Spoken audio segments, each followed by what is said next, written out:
Hey everybody, my name is Rich. I use the he, him pronouns. You're watching my YouTube channel where I play amazing tabletop role-playing games with friends. This is pretty special to me this July. We are part of the Gauntlet Comics, which is a living campaign with multiple GMs all sharing in the same setting that we build on this wiki, and characters are introduced in and out. And I'm doing this weird thing because like Gauntlet Comics is comics, but there are baseball comics, friends. In fact, there are a lot of baseball manga that are out even today. So this is set in a superhero style city, but all the players on this minor league baseball team are regular, average, everyday people who are part of a minor league baseball team. It's one of those weird asynchronous things where we have people who are flying above while someone is jacking a 400-foot homer, but we like it anyway. The Bat Hack is the game that we are playing. It's a game that I am writing, and this is a very helpful playtest of the current iteration of the game, which has some things to make it a little more challenging for our minor leaguers, but also gives some interesting opportunities, some things that I want to see in development with this group and this particular game. So this is part of the summertime crossover event called The Gauntleteer is Missing. The Gauntleteer is the premier superhero in the new Gauntlet City setting, kind of like how Flash has, oh crap, is it Coast City? Central City, and like thinking National City for Supergirl. How each DC hero has like Metropolis, Gotham, all that stuff. The Gauntleteer is a Golden Age hero who has this big magical or technological gauntlet that allows him to do cool stuff. But that gauntlet and the power of the Gauntleteer has passed through many hands here in New Gauntlet City. In fact, whichever era needs the Gauntleteer most, the Gauntleteer that they need arises. Like in the 80s, we had the Neon Hero, and today, in this current timeline, the original Gauntleteer, who's super old, has come back and has taken up the gauntlet again. And for some reason, he's gone missing. So that's one of the things that's going on in our timeline here, friends. But don't worry, you're just baseball players. You're not gonna have to deal with saving some kind of superhero. But it's a thing that's happening in your world. So in this game, you play minor league baseball players. Because it's comics, this is a mixed gender league. If you're good enough to play, then you can suit up with the Gauntlet City Goblins. Gauntlet City Goblins are the minor league team of New Gauntlet City. They've been around for a few decades now. They are under brand new ownership.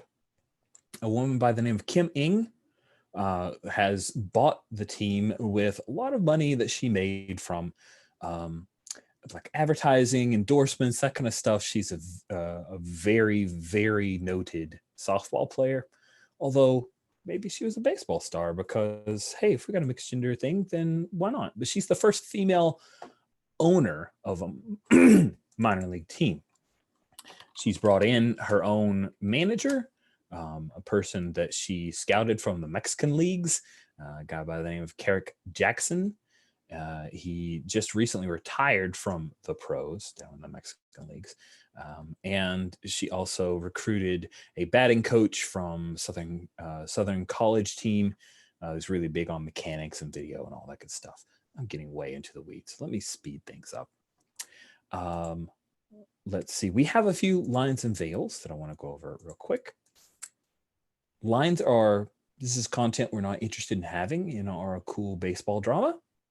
We have lines against sexual assault, sexual violence, harm to animals, and harm to children. No animal or child will be hit by a foul ball. Don't worry about it. It's all good. And then we have a veil, which means that we're okay if this content is present in our fiction, but we won't shine a light on it. And that's specifically on sexual content. So if one of your ball players or someone else is going to hook up, we just fade to black and we move on and then say, okay. On top of that, we have the X card. The X card allows us to, if we run into a situation we didn't anticipate, and for whatever reason, it's something you don't want to deal with, or it is just isn't your slice of fun, and it's actually a thing that will cause you to withdraw from the game. All you have to do is indicate, hey, I need the X card, or you say a thing, or you can type it in chat, just get my attention, stop the game, just so I understand what's been X carded, because, I just will check in.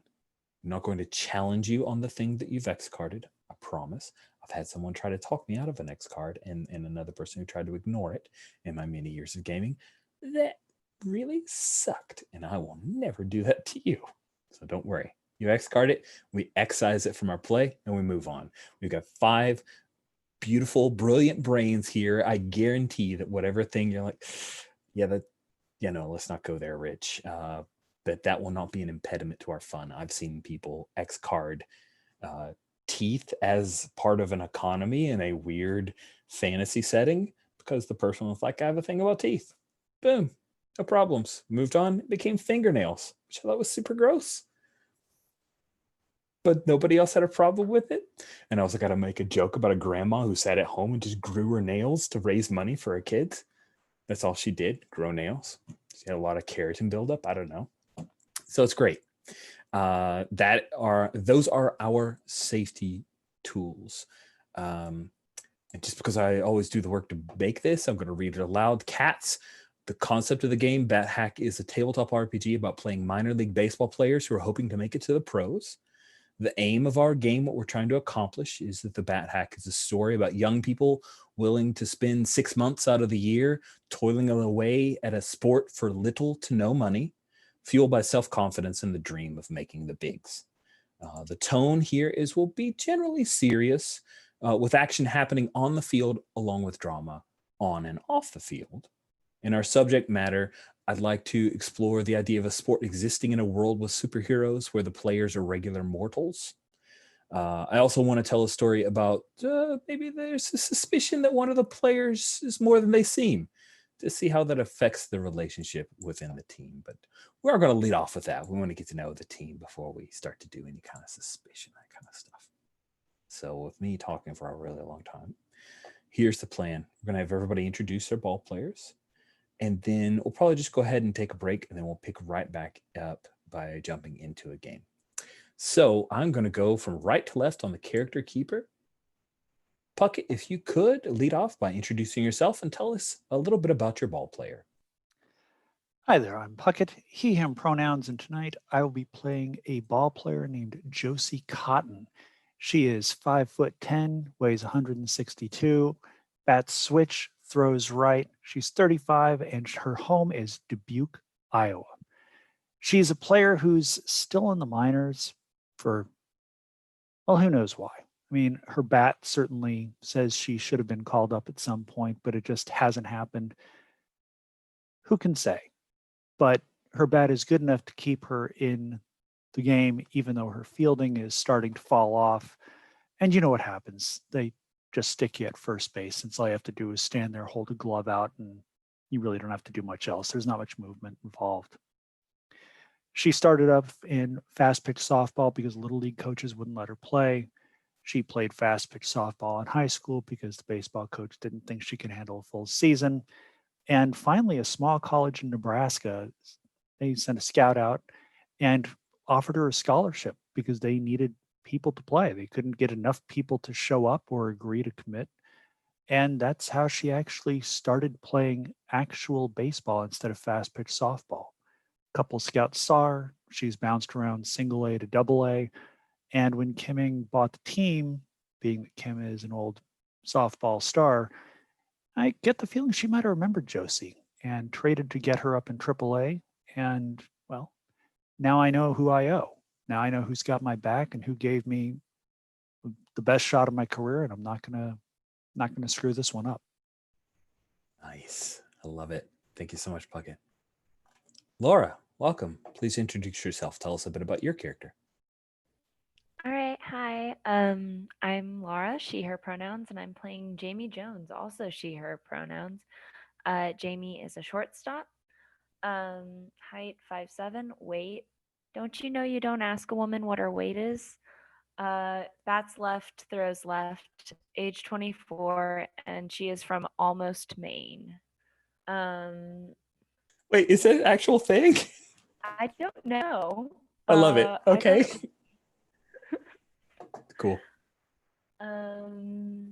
Let's see. What did you? Yeah, so she grew up on baseball and softball. Both of her parents were coaches, and they kind of like transferred their hopes and dreams into her because neither of her siblings were very athletically inclined. But she seemed to have this natural talent, and she lived up to their expectations in a big old way. So there's a lot of tensions between her and her siblings and her parents because she doesn't really she doesn't seem like she tries very hard, even though she secretly does. She won't ever admit that to anyone, though, because this talent is all natural, baby. Um, yeah. So, sorry, I'm trying to look at and see what else I need to talk about. Yeah, I see here that you're really interested in the challenge. And I also see that you room with other ball players, which is great. I really like that. That is cool. Who do you think you room with? Because I see Noah also and Daniel. Do you room with either of them, or do you want to grab a couple of ball players off of the Goblins roster? I mean, if Daniel and Noah are cool with it, I think that would make sense. But maybe it's like a big like communal space. So like maybe the other baseball players that also need a space would also live with all of us too. Okay, cool. The Goblin House. Fantastic. Oh, I didn't ask this question, Puckett. Let me circle back. So what is Josie's opinion of the Gauntleteer? He's an absolute hero. We should all try to be a little bit more like him. One of these days when he passes off the gauntlet to somebody else, I hope he picks a woman. Hasn't been that way in 40 years. All right, fantastic. And then what about Jamie? What's Jamie's opinion of the Gauntleteer? Yeah, they're cool, I guess. Keeping the city safe and stuff. I bet I could do it better. Ooh, neat. All right, Jesse L., it's your turn. Introduce yourself. Tell us about your ball player. Alrighty, I am Jesse. Use he, him pronouns. Be playing Noah Betts, also he, him. Noah is a center fielder, 6'1", 190, bats left, throws left, age 20. Great bat, really good speed, decent fielding, but his stuff off the field and in the dugout are probably going to get him in trouble. Let's see, he is the son of a past Major League Baseball player, Jerry Betts, who was a left fielder, and I think that's probably something he didn't have an arm, couldn't run very well, a good bat, got stuck out in left field. So I think this is one of those things that I like hold on to as like, well, yeah, but I can at least run down a fly ball, So I think, let's see, definitely kind of that rising star off the field life might kind of bite him in the butt here. Lots of superstitions. I have a list that I'll be playing with, and we can go into that whenever, but they'll come up when they come up, I guess. Let's see, I have one other thing. That was important. That's all good. We'll get to it, I'm sure. So playing, because this is kind of basically what the family does, right?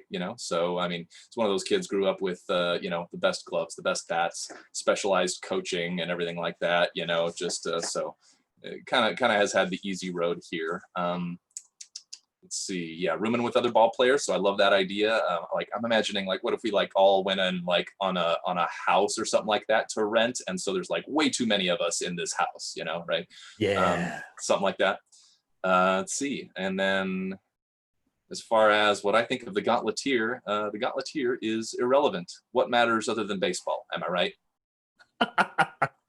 So I'm really curious about this likability of 5. Yeah. What do you like? Me and you, Jesse, talk for a second. Do Yeah. you imagine that? What is it about Noah that the media doesn't like him? Sure, I think it's a couple of things. First, I think he just doesn't think off the field relationships and stuff matter. He's like, if I'm playing well, that's what matters. You know, I don't have to play nice with the press. I don't have to be everyone's best friend. You know, and in addition to that, I don't think he's actively trying to be a jerk or anything. He just doesn't care. But also the fact that, you know, the number of superstitions that he kind of runs through probably gets on people's nerves. You know, I have to imagine that's a bit of a sticking point, you know, for some people. Maybe he takes a little too long getting in the batter's box, or, you know, reorganizes the equipment and people can't find where their bat is since he kind of organized them by size, shape, color, all that, everything, you know, yeah. Oh man, we've got a bat boy, although maybe we switch that up a little bit, but I think you and whether bat boy or bat girl might occasionally, like, that they might complain about you secretly. Yeah, I'm cool with conflict coming up because of all that stuff. That sounds fun to me. So awesome. That's really good. Thank you so much, Jesse L. Jesse A, you are up. Introduce yourself. Tell us about your ball player. Hi, yeah, I'm Jesse. Also Jesse A, he, him pronouns. I'm playing Daniel Nixon, he, him. He's like super young kid. The way I'm picturing, 6'1", 205. He's kind of like thick catcher, bandy leg kind of, you know, a look. Switch hitter because when he heard, or maybe he's probably too young actually to have actually heard this, but someone told him once that Sandy Alomar learned to be a switch hitter because it helped make him a better, like, more of an everyday player. That his dad had like ground that into him, and he's like, yeah, that's a good idea. I'll learn how to hit lefty too. And so, you know, he taught himself to do that. So he's a switch hitter. He throws right. Originally from Moncton in New Brunswick in Canada. So big-ish city in the middle of nowhere. I mean, not a big city by big city standards, but, you know, one of the biggest cities out in the Maritimes. And he doesn't think of himself as a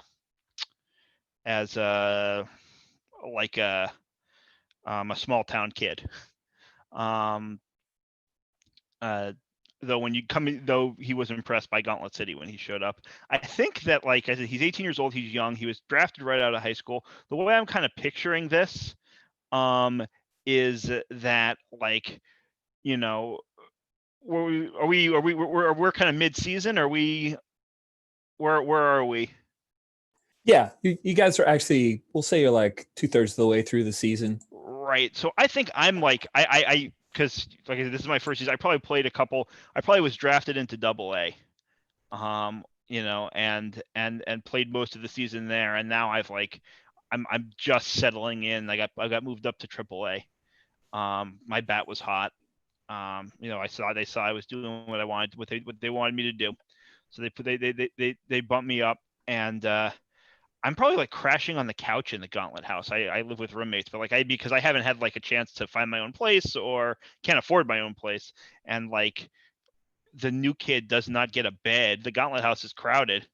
So, you know, toss in your however much money a month and you get the couch. My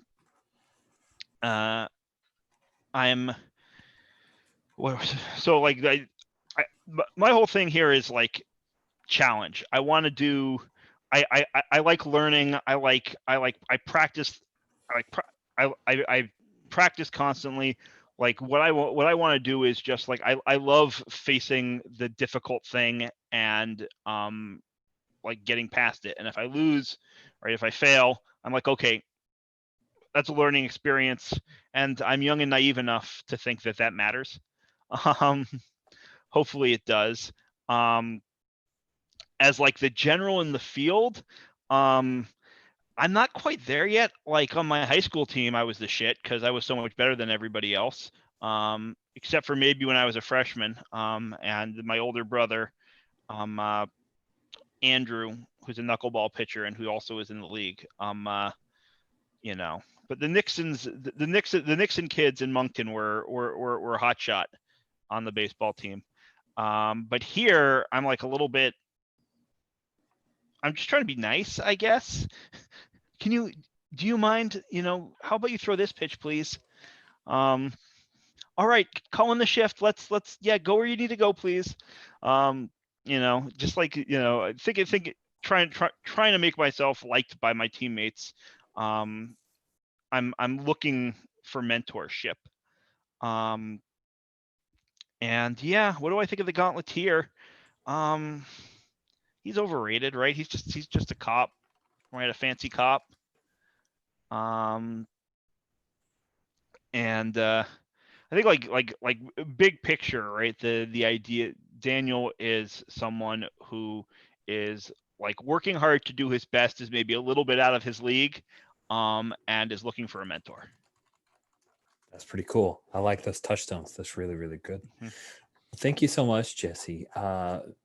We've been at this for a bit. So, friends, what we're going to do, I know that the video has been on very long, but we made characters and rolled dice and did all kinds of chat about baseball. It was fun.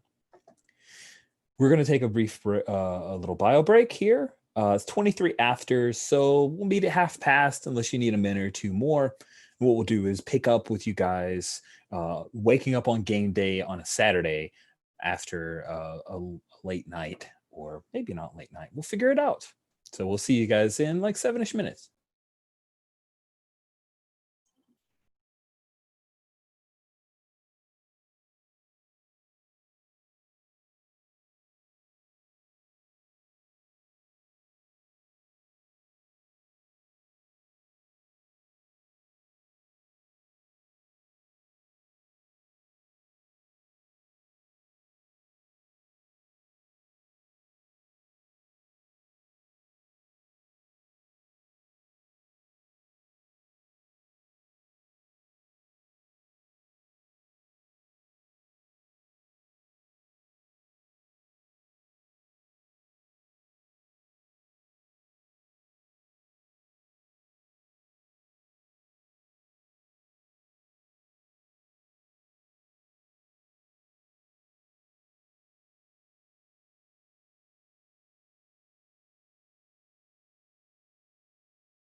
Rich, my partner, couldn't believe that you had your jersey on, you had the backdrop and everything like that. She was not believing it. Oh, well, she has so little faith in me. There we go. Now that's a minor league ballpark right there. And it's the Jacksonville Giant Shrimp, you said? It's the jumbo shrimp. Yeah. Jumbo Shrimp. They were the Jacksonville Suns until like 3 years ago. And during the craze where all the minor league teams started getting wacky names, they renamed themselves to the Jumbo Shrimp. And my son went from, I don't really want to go to a game, to, can we go to the Jumbo Shrimps game? This before I moved up to the Twin Cities. So I was a fan of that because I got to go to a minor league ball. You know, Kid. You know, I'm a old punk hardcore dude, and I wound up missing the last show that I'd get a chance to see of one of my favorite bands called Elliot, because I was too busy just, well, having many, many beers on the outfield lawn at a Louisville Bats game. Ah, And they actually had a bat, like a winged bat, as their mascot at the time. Just to add to the punning. yes. You know, honestly, the whole bats pun has caused me to realize that calling my game the Bat Hack causes a lot of confusion with RPGers. And it is possible that this game may not be released when I ever get it to the point where I feel comfortable releasing it as the Bat Hack. It may end up being named something else. So if you have ideas for game names, text them or share them in the Slack. I'm always open ears. I have one that I'm partial to, but I'm The Diamond Hack? terrified. It's not bad. That actually is a little more baseball-y. All right. Here we are. So it is a Saturday morning, bright summer day, early. So Gauntlet City is somewhere in the Midwest United States. So that's what summertime is like. It can reach, oh, I just realized I don't have any Europeans on I can just talk Fahrenheit. This is so nice. At this point, summertime's hitting in the like mid 80s, but usually there's a nice breeze that happens. You've got a Saturday game. You need to report to the clubhouse by noon. First pitch is 2:30. It's like a afternoon game. Got a big promotion going on. They're giving away. They're actually giving away Wendy McDowell bobbleheads. So your bench coach, they've made bobbleheads of her primarily because Kim Ng is kind of a big fan of the history of Wendy McDowell. And then you also know that Carrick Jackson, the manager of the team, has had to make Wendy promise to actually show up for her own bobblehead day because she's just, didn't think that was great. So, got till noon. I'm curious, Noah Betts, you're living in this house that you guys all rent for the 6th month, and I'm going to say that you're not that far from the ballpark. That the person who has, maybe they don't sell you the house, they like rent you the house for 6 months out of the year. It's somebody that's made some money and just happened to be a pretty big fan of the Goblins. So they kind of keep this house up during the off season and then rent it out probably at a loss during the season.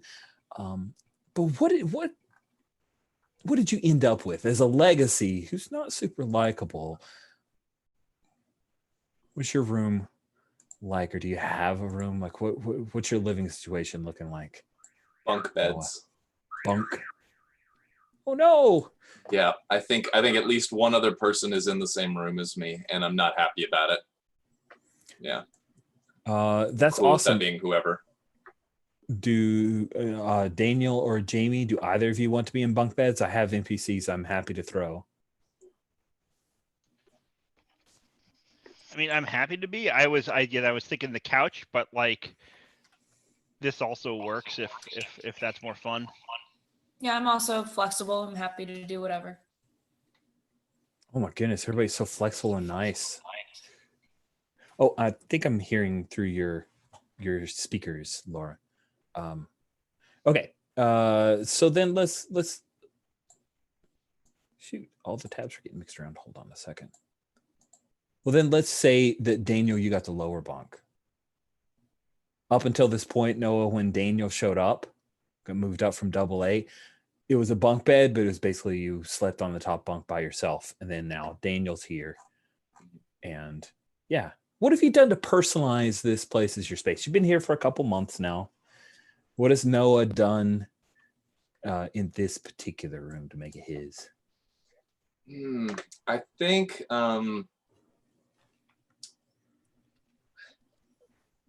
he's got a bunch of display balls like up in little like little plastic box cases kind of up on the wall in a like almost most of around the room. I think just like dates and what the home run I hit to win this game in Little League, and like he's just basically got like his history around the room and all around the room. So there's not much wall, like yes, there's wall space, but I don't know if he would be happy with anyone else putting anything up.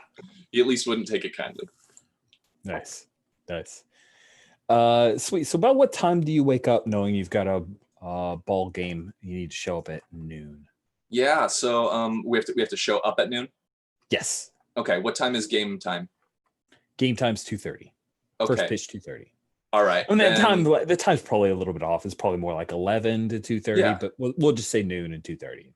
Yeah. That actually works perfectly for me. So yeah, I think I'm up by like 9:30, something like that. Maybe sleeping in a little bit. Yeah.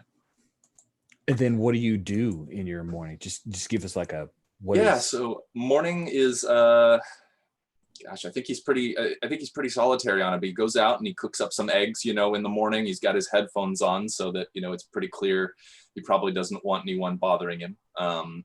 He's, I think he goes back and he's like probably, just like looking at video, watching his swing, maybe checking up on the opposing pitcher, that kind of thing. So he's kind of like, he's doing some, he's getting some food, but he's also kind of like on his laptop, just kind of studying up for the game as well. Yeah. When he studies up, is it a thing where you watch opposing pitchers, you watch your own? Okay. Both. I think he's absolutely studying his own swing, from like previous games and everything like that. But a good chunk of it is whoever's, scheduled to pitch against him. Yeah. Oh man, Matt Lyle loves you because he sends out emails to everybody at the little, Gauntlet City Goblins.com accounts that you guys were all set up with. And yeah, he does like clips and everything. So yeah, he really likes that he knows you're watching the videos. That is, even though you're not very likable. Yeah, I'm not doing it for him, that's for sure. Well, it's just kind of part of the family culture, ball players. What about Daniel? What is your morning like ball? And we're going to switch that to like +3.5. So we'll say first pitch 3:30, show up at noon kind of deal. But looks like Noah's up and out by 9:30, and then probably kind of sort of hanging around the house on laptop. But what about Daniel? What's his? Yeah, game day. I'm up early. Probably 6:30. Like just a light run, very light to get myself going. I'm a try hard. Keener. Big breakfast after, shower, big breakfast. And then like I'm studying game tape. I'm like in as much as it's available to me. I don't know what kind of resources the Gauntlet City Goblins have, but I'm reading up on on opposing hitters, right? I'm like going over if the pitcher is willing, I'm like by like 10:30, I want to go over game plan with them. And I think that approach is always, because I'm the new kid, is right. Hey, do you mind just taking a little time to talk about the plan? Nice. I know we went over it at the meeting, and we're going to talk about it some more, but like just would help me to get in the right headspace. Cool. Yeah. Starting pitcher for this game is Reggie Lawson. We'll say this is the first time the two of you guys have been a battery. He is a local kid, so he actually lives at home. So if you want to go over to his house around 9 or so, that's a thing. He'd be open to chatting and talking about stuff, but you're gonna have to come to him. Yeah. I think it's one of those things like I want to, and I'm too scared. Right. So I think it's just like sort of okay. I'm just like going over the note I got from the coach, and like, like preparing to have that meeting when we get to the ballpark, because I think I'm too timid to like go to his house. I maybe brought it up, and he's like, "Yeah, sure, if you want to come over." He's like, I'm like to your parents' house, where people live. I don't know. So you don't take advantage of it. That's perfect. Yeah. Jamie, what about you? What's your morning like? Yeah, I think that Jamie is fairly slow to get up, really takes her time. So I'd say it's like 10:30, 11 o'clock. She rolls out of bed, just kind of like takes in the world around her, goes and gets coffee.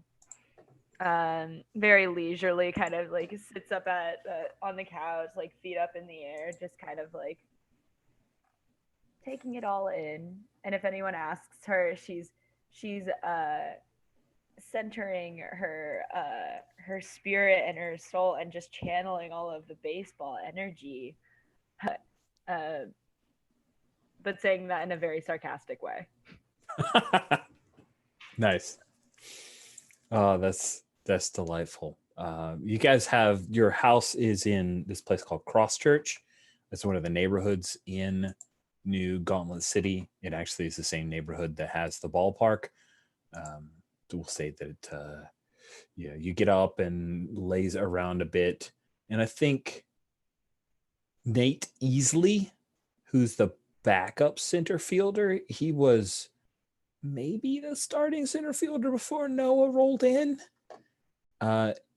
He's a 5'5" guy who's really too short to ever be promoted.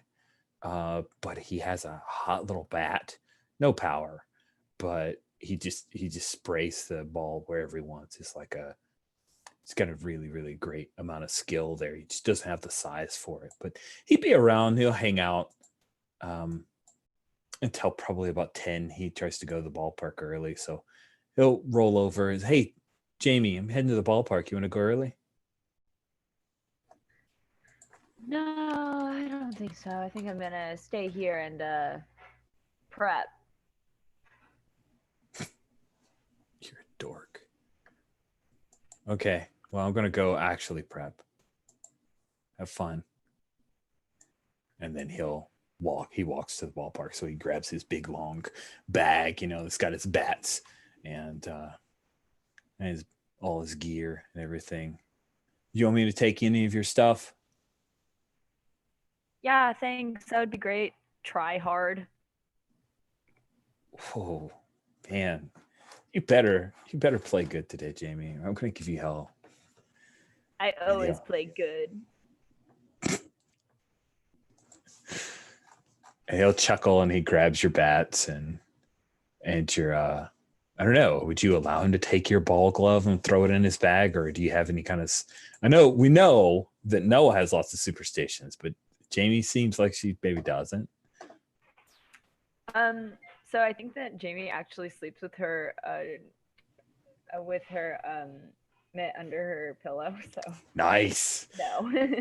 Lots of saddle soap on there. Stick a ball in there. Get that thing where it's like a second skin. Yeah, that's what I'm talking about. That's awesome. Oh, I love it. So he knows not to touch your glove, but he'll grab your bats and all that stuff and lug it out. So what about Josie? He says here that you try to hold down a job. Do you have some kind of crappy apartment or? Well, one of the team boosters, one of the ones who actually has, box seats, they also own a bar. and they kick down a few shifts a week to kind of make ends meet. And they don't make me work for tips. They'll actually pay me like an hourly wage, but it's, it's like 15, $20 an hour. It's a little more than minimum wage, but I know that I'm mostly there just to hit the tap and pour beer. I'm not supposed to be making any mixed drinks. I'm there to smile and sign autographs. And, I had to go there after the game last night, and you know the deal. You're signing foul balls for people that you signed foul balls for probably 10 times before. And they've probably got like 9 of them sitting in their place and one of them sitting on their kid's shelf. We all know the deal. It's like they show up to be nice. I sign it to be nice. But I got out of there around like 2:30, went back to it's a little studio apartment with a Murphy bed in it. Like, it's got a hot plate in there. And, building was built in the 40s. Pretty much everything should be, the building should probably be torn down. But, I can afford it. And, I got home around 3 a.m. Sun came in the window around 6. Managed to pretend I could keep sleeping till about 6:15 or so, and then cleaned up and grabbed my gear and headed to the park to start stretching. Nice. Are you okay if the bar that you work at is the choir stall, which is a jazz club? Is that cool? I love jazz. Awesome. So yeah, there's a little jazz club that's near this weird Anabaptist church kind of compound that that would happily bring you on to, be a minor celebrity who's there to and do some work. And the jazz players have gotten to know me. So, there's a guy who shows up and tries to play soprano sax, and I'm going to heckle him and say, why don't you just shift to clarinet? But otherwise, they pay attention. Into it. Nice. Very cool. They know it's all in good fun. They show up and say, why don't you get a double instead of a single? So it's only fair. There you go. It's twice as good. So we'll jump forward a bit. As we know, you guys are showing up on time. Nobody seems to be messing around too much. You show up around noon for pregame workouts, and there's a group of some Riften dog boys who are already here fans. And they wear the like Cleveland Browns. You ever seen those like weird plastic mask things? A lot of the dog boys fans wear that. It's going to be a hot one out here. You can smell the roasted peanuts and popcorn in the air, as well as that smell of cheap beer. And with the Wendy McDowell bobblehead day, the first 500 fans who make it into the Goblin Stadium here in Christchurch are able to procure themselves a Wendy McDowell bobblehead. And there's a chance that may end up having a nice little scalper amount of folks who are going to grab those bobbleheads. All of you come in, you do your warm-ups and your stretching routine, and you guys know that you'll be facing Michael, the Man of Magic Baez. Baez is 29, and he's a guy who's bounced around. He's played minors. He's actually gone overseas, did a stint for the Japanese Pro League. I think it's MPL, MPB. Yeah, he's played for a couple of Japanese teams. Then he did 1 year with a Korean league, and now he's come back and gotten a shot. Evidently, maybe there was something that Kim Ing or Carrick Jackson saw. No, I'm sorry. He came back to play for the Riften Dog Boys, so Kim Ing wouldn't have seen anything. Evidently, the owner of K-Sim Beta saw a little something in him, and so he is pitching. He is a fireballer. Never had too much control. There are stat lines he has from his first stint in the minor leagues where he had maybe 10 strikeouts a game, but 12 walks. But his ERA is always real low. So that's who you guys are facing. And we have the lineup card from your manager, Carrick Jackson, and he calls everybody together. You're all in the poured concrete bleacher, like in the dugout there. And you guys know that Reggie Lawson is going to be the starting pitcher. That you knew that ahead of time. So the lineup card he calls out, and Noah, you'll be leading off, followed by Matt Batten, Jorge Onya, Josie, you'll be cleanup. Alan will be batting fifth, and sixth spot. We'll have that for you, Daniel. Jamie, we're going to have you bat seventh, then Hudson, and then Reggie, because in this league, you guys don't have a designated hitter, so Reggie does have to bat. So I see your note here. Do you want to mention this particular thing, Noah? Because that's sure. Yeah, delightful. It's not a surprise to anyone. This happens every game, but exactly 3 hours to game time. So if we got a 3:30 game at 12:30, a DoorDash driver pulls up outside the stadium, and I jog off really quickly. I wolf down 3 Jack in a Box tacos really fast, and then I come right back out to continue warm-ups and getting going. So yeah, no matter what's going on, that will happen. FYI. Yeah. FYI. Sweet. So I'm real curious, how does Daniel communicate with Reggie as you guys are going over? Because Reggie's got a little book, that he's got his Dogtowns book, and he's got some notes on primarily like Scraper, Grifter, and Rudy. He doesn't know much about this Potts guy. It seems like his homework's like half in, half out, Daniel, vis-a-vis his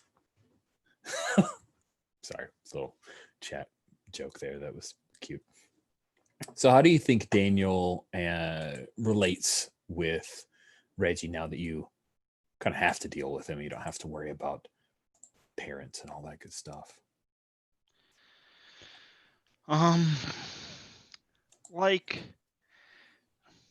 I think, sorry, I missed the very first piece of that. Reggie's role is...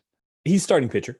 Oh, yeah. Sorry. Not That's my okay. parents. Not my parents, his parents. Yeah. Yeah, that's what I meant. I'm sorry. That's what I was confused about. Yeah. Great. Yeah. I think I come up to him with like kind of like again, I'm not sure what we're talking about, like technology wise or resources wise, in terms of like but like at the very least, like some notes. I come up to him with like a notebook, right, with maybe the opposing team's lineup, and like some notes I've made and some notes I have from the coaches.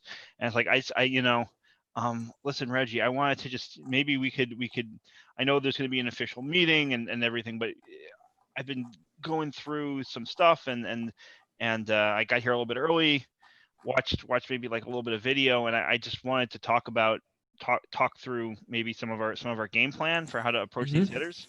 Mm-hmm. Yeah. That sounds good, man. Yeah, I got some notes here, and he'll flip through his little like spiral bound baby size, almost a old school news reporter notebook that he's got, and it's kind of scribbled on one side Dog Boy, so he knows which team he's talking about. He's like half in, half out in the level amount of prep that he does. He's mostly relies on his arm, and occasionally he'll be tricksy. So, like, man, if you think you can get in their heads or whatever, that sounds good. Like, how do you call it a game, right, kid? Right? I try. I'm still... Yes. I definitely call a good game, Reg. Okay. I like look at him and I kind of smile. Yeah, give me a likability roll. See if you pull this off. Probably not. Probably not.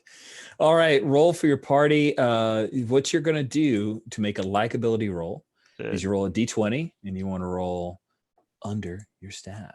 Yeah, my stat is low. Your stat is a 7. So yep. See how this first impression. Oh, I rolled a 4. Look at that. What do you know? All right, that is nice. So he says, "Cool. Yeah. All right, man. We got this. Dog boys, ain't shit. We got this. Yeah, we got this. We got this. All you can trust me, Reggie. I got this. And I sort of like walk off with my little notebook, looking kind of worried and like chewing on a pencil. Okay, now I really got to get this. Nice. All right. You guys take the field because you're at home, and the Rift and Dog Boys will be leading off. Now, here's how we talked about that diamond crawl roll before. There is a die that is the value of your momentum as a team, and it starts as a D6. And so the opening diamond crawl covers innings 1 through 3, and it's popcorn order. So and I will say this one thing here. It's like we're going to do diamond crawl roll 1, diamond crawl roll 2, and then we'll be in the 7th inning.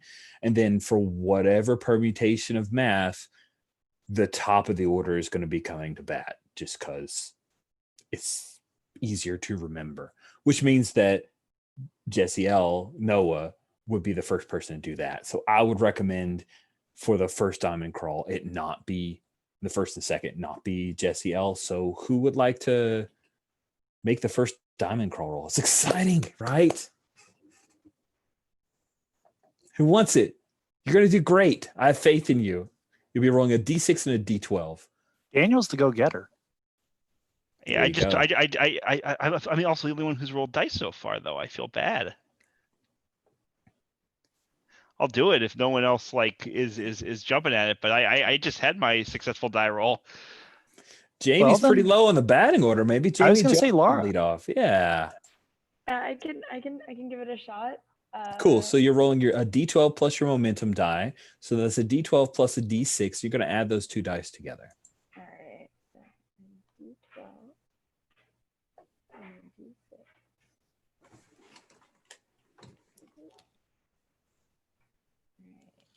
That's an 8 and a 4. Okay.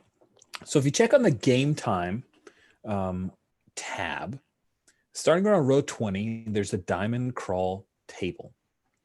And so you get that D12 plus the momentum die roll, and your result is a 12, which means that we have a player defensive double play opportunity. Now, your position, Jamie, because you're the one who rolled, you're the one who gets that opportunity. You're playing shortstop, so that's the easy one. So we'll set up the situation. Here's what it looks like.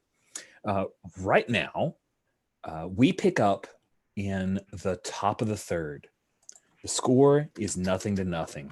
You guys have not had any success against Magic Man Baez. He has shut you down to the point where you guys currently have no hits. The Rift and Dog Boys were not doing great against Reggie, and they just got their first hit. There's one out. So here, I'm going to screen share just so we're all kind of on the same page. And there's a particular way. Some of this I stole from from Jim Crocker's game. So we have one out, right? And there are 3 outs per half inning. There's one person who's currently on first base right now. So I'll just color that in like we've got a guy. And we'll say that person is Rudy Guerin, and Webster Rivas is up to bat. And Webster Rivas hits a hot shot directly to you, Jamie.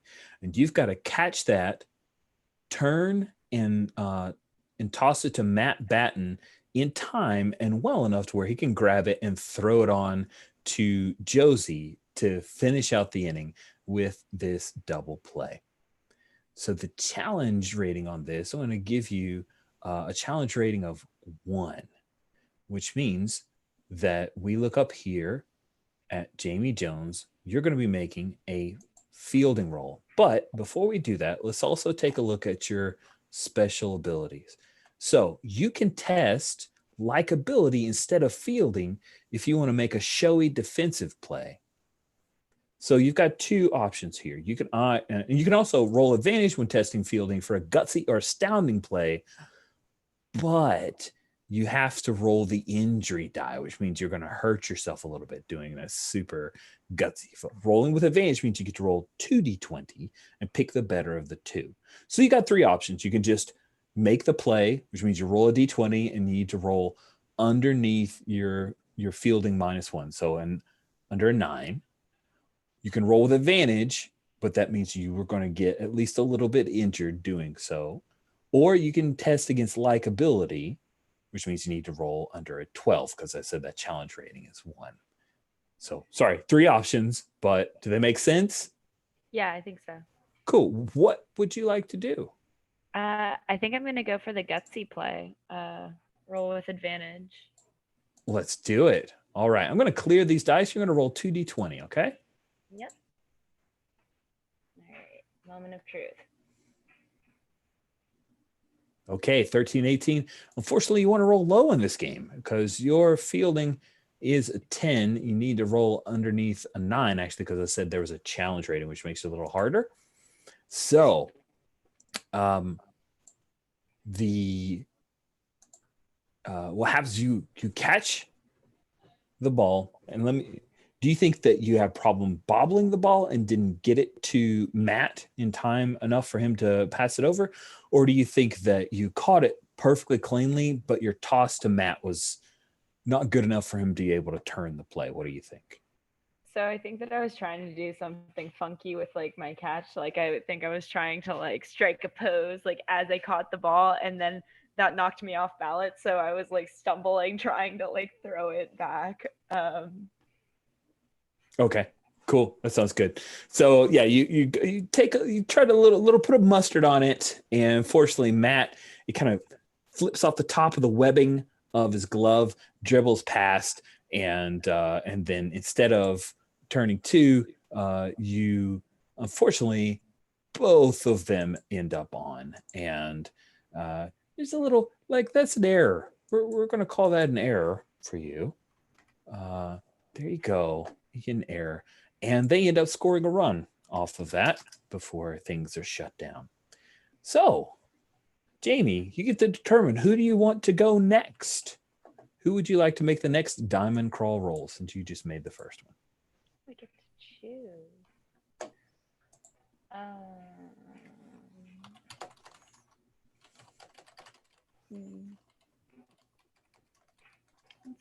Let's have Daniel go next. All right, Daniel. So we will do the 4th through the 6th inning. You're going to roll a d12 and a d6. I'll clear the dice real quick. 1d6. Okay, and we're going to roll them. And that is a 15. Yeah, nice. All right, with a 15, we jump down here and take a look. Player offensive base stealing chance. What? So the opponent has scored 1 run in this, and you guys haven't scored anything. So we're going to say that you've gotten a couple of hits. They've gotten a few more, and we'll say that you guys are in the bottom of the 6th when you are on base. So you have a base stealing opportunity. Of course, you're going to be rolling with speed. Yeah, here it is. So you're currently on base, Daniel, and we'll say that Jamie is up to bat. And this is just a highlight within that 3-inning period. We're going to say that you're here on base, and for some reason, with 2 outs, Wendy has told you to steal second. She thinks she's seen something that Baez is doing in his mechanics, and she's telling you need to steal second. So, steal a base, you're going to need to make a roll against speed. You're not very fast. Why are we doing this? I am not terribly fast. I do not know why Wendy is telling me to. I mean, I guess she has faith in me. Wendy's always been hopeful. She is. She's very hopeful. Now, as a catcher, if I remember correctly, you've got a thing. Oh, that's when you're throwing someone out. Yeah, Oh, when I'm that throwing doesn't. someone out, I can do stuff. I Yeah. mean, you know what? I'm just gonna, she thinks I have a good opportunity. I probably have a good opportunity. It doesn't mean that I'm necessarily the right person to take advantage of it, but we'll find out, right? Cool. So I'm going to say that it turns out that Magic Man here, Man of Magic Baez, he's not even paying attention to you. So there is no challenge rating to this. Webster, Kind. the catcher, is not. He's not as he doesn't have a super powerful arm. They're just ignoring you. He will definitely try to throw you out, but you just need to roll under a 9, which is your speed. So roll that d20. Okay. This is probably not going to go. Oh, hit the wrong button.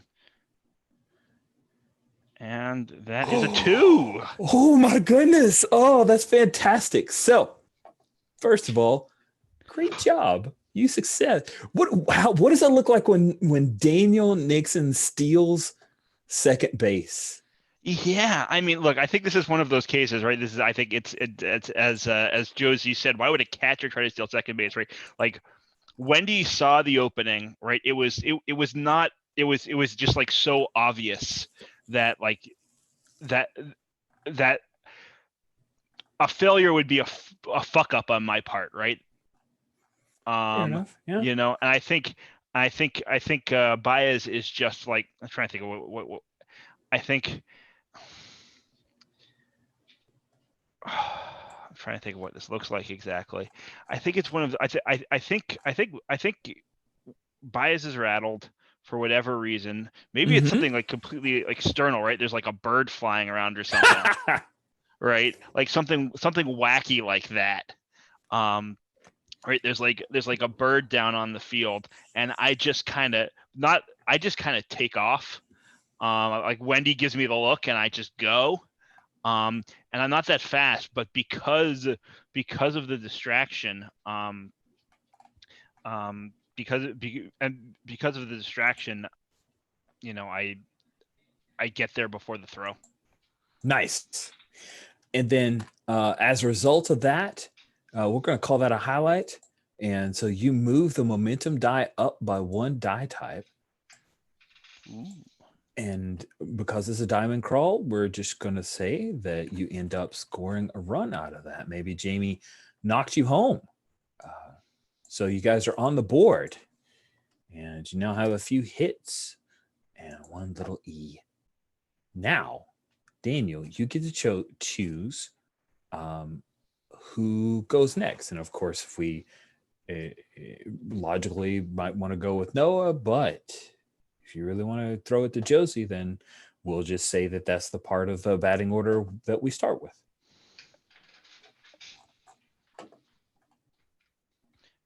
Yeah.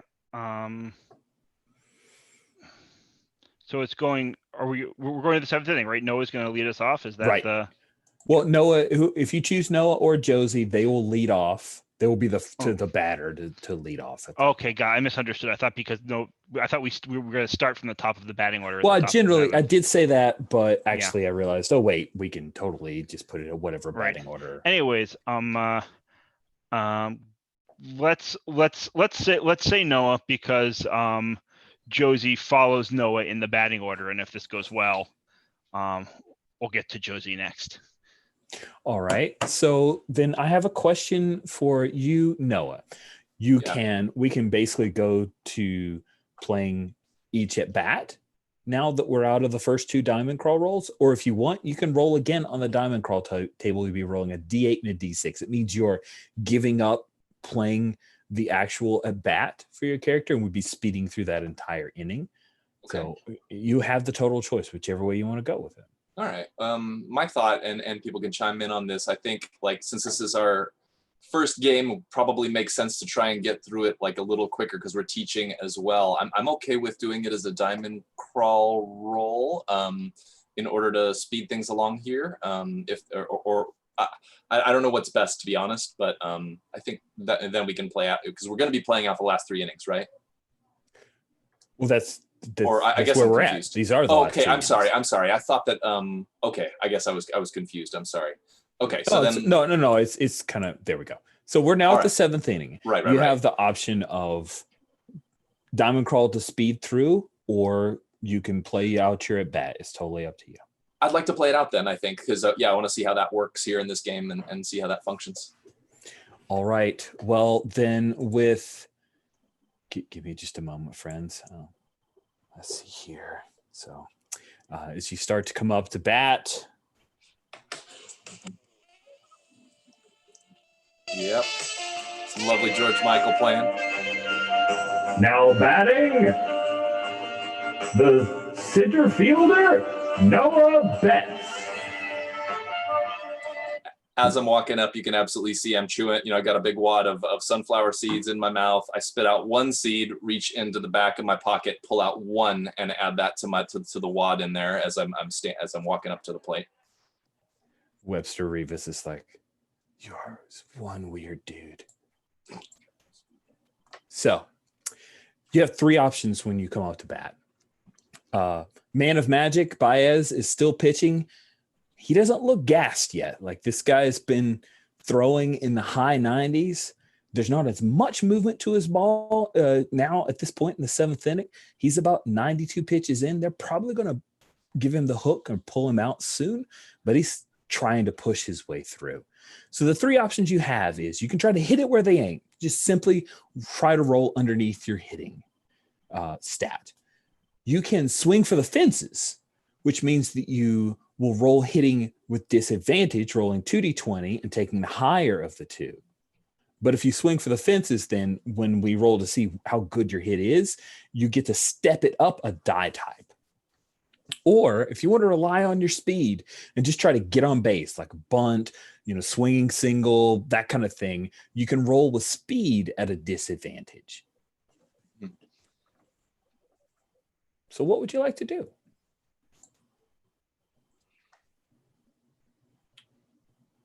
I think, all right, we're down one going into the seventh. That's right. I think Noah's thinking strategically here and is like, all right, a home run is just going to tie us up. We really need to get a rally going here. And I think I've been paying attention. Like, I noticed the third baseman's kind of playing a little bit back, and I'm absolutely going to try and drop a bunt down the third base line. Oh my God. So you're going to roll speed with disadvantage then. Just get on base. Sounds good. Awesome. Let's clear it out. I'm going to go for it. Your speed's real good. I mean, you got a speed of 16, so you just need to roll a 15. You're rolling with disadvantage, though. So I know. Both of these need to roll underneath a 15. Good luck. All right. Let's see what we get here.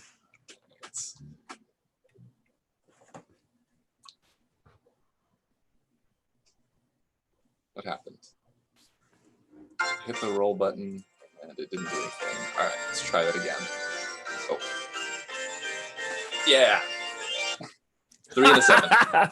Cool. So you lay down a bunt, and it's that moment like from Major League where the third baseman mega damage is like, shit. And he tries to charge forward.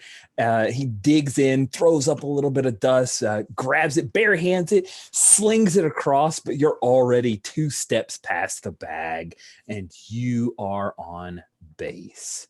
So Matt Batten is the next person up, and everybody, good stuff. They're excited. People are getting up, walking around. Wendy McDowell's like, all right.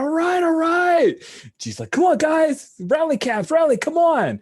And then Matt Batten comes up to bat. So, Noah, who do you want to pass it off to roll for Matt Batten, who is a pretty good player?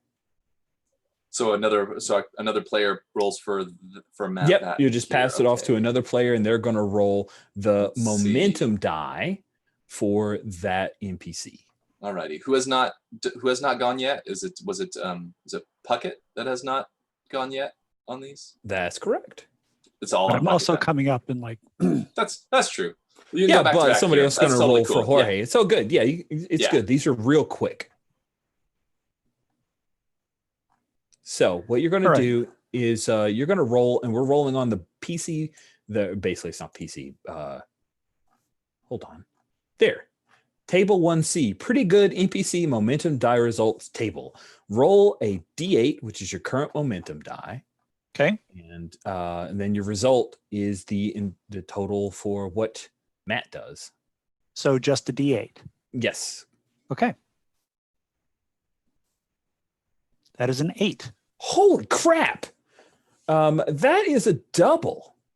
Fantastic. So the crowd goes wild as Matt cracks. Yeah, that is fantastic. So you're going to score, Noah, because, I mean, how can you not score? You're just that fast. So at the bottom of the 7th, and I did not have a roll for the Drifting Dog Boys, so I screwed up there. We're going to say a couple of hits happen there. And now the score is tied up with Matt on second. Jorge Oña comes up to bat. He is an average PC. He's not pretty good. He's average. So, Josie, who do you want to roll for Jorge?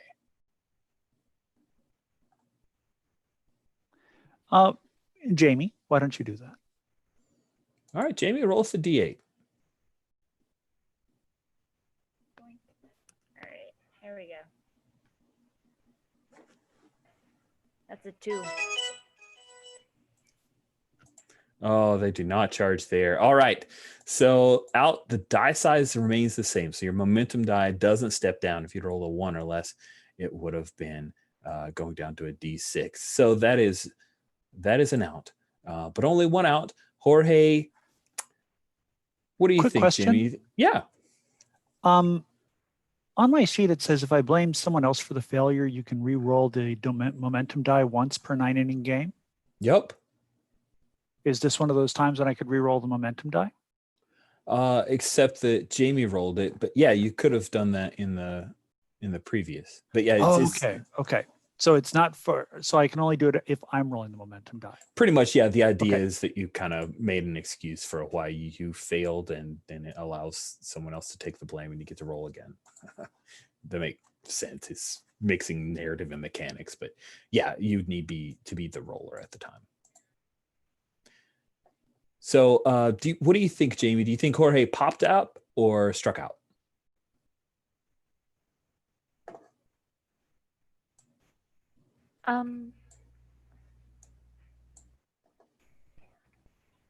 Struck out. Or wait, was that to me? I'm sorry. Yeah, no, it was sorry, I was using your character name. For Jorge Oña, you just rolled for him. He did not get on base, got an out. I was just wondering, do you think he popped up, actually got the bat on the ball, or do you think that the pitcher for the Riften Dog Boys struck him out? I think he struck him out. I don't think he even. Yeah. Jorge didn't even put wood on the ball. All right, fantastic. With one out and Matt on second, we have a thing. I don't know if I'm going to be able to quickly get up the music, and I'm not going to spend more than too long, but I'm going to try. Here we go.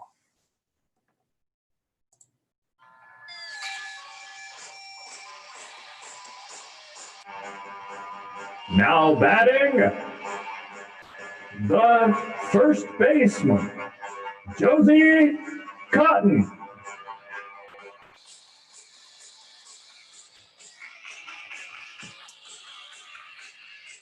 So Josie, as you come up to bat and the music fades out, how does Josie, what kind of stance does she have? Does she have any pregame? Because we know Noah had a whole lot of ritual, with the whole seeds and all that crazy stuff. How does Josie step into the batter's box? Knocks the dirt off her cleats. And then is Baez righty or lefty? I have that written down. Let me go glance at it.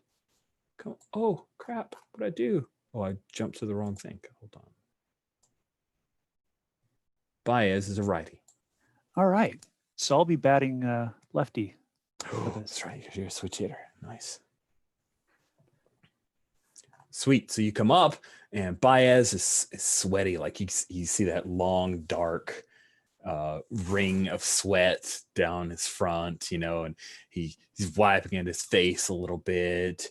He takes off his hat and rubs his head. He's got close cropped hair. And then Webster says, "Oh, I think he's going to bean you, Josie. Pretty old face of yours. It's gonna be a real shame. You know what the sad thing is? Even if he Bryce Flores me, I'll still look better than you. Nice. He chuckles. All right. Do you want to hit it where they ain't? Rolling with your hitting. Do you want to swing for the fences, which allows you to step up that hit die? You are rolling a D10, so you'd be rolling a D12, which is crazy. Or do you want to just get on base and test your speed, which isn't terrible? You know,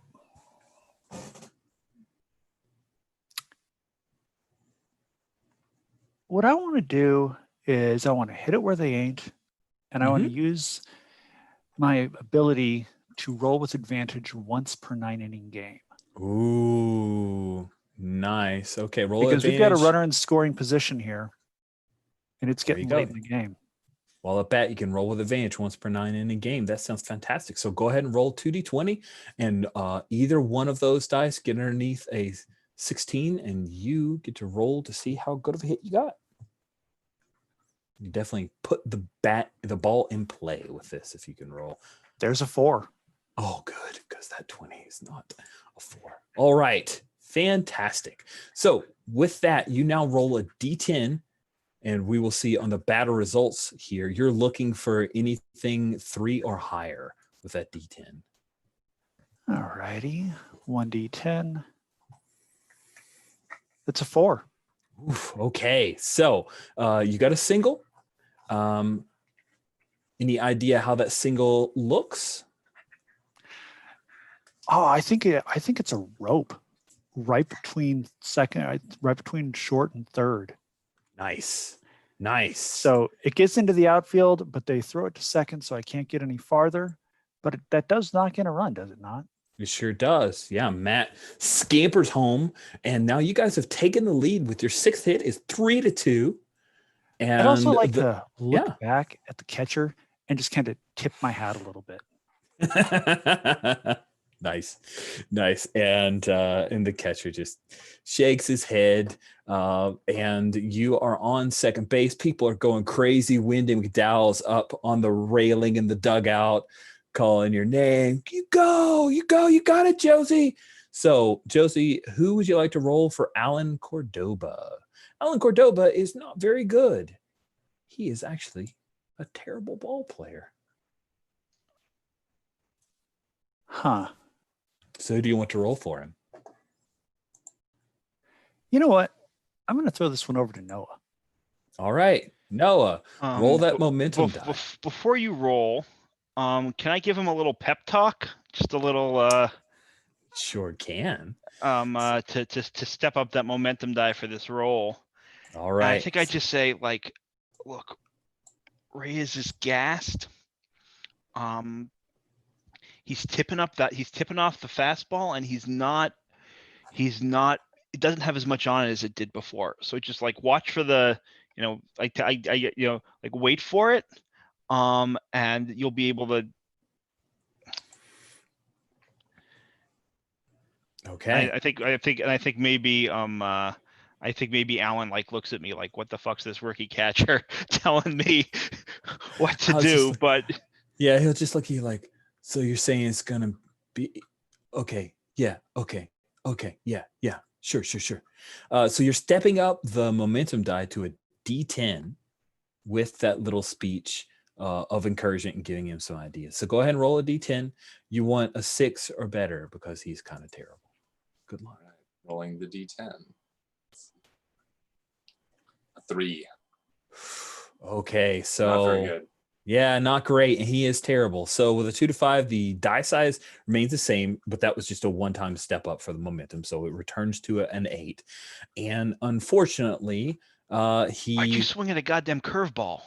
He swung at the curve, and he went out on 4 pitches. And so now there are 2 outs. Josie, are you going to get stranded out there? It's up to a certain person. Hold on just a moment. Let's see if I can pull this off. Upgrade to watch videos and that's not what I meant to do. Start a free trial Stupid of YouTube Google. Premium today. Google will play after the ad. Thank you, Google. You suck. You totally suck, Google.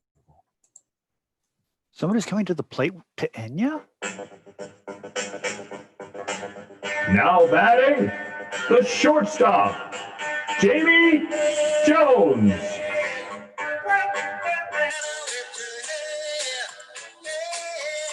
Wait, aren't I up next?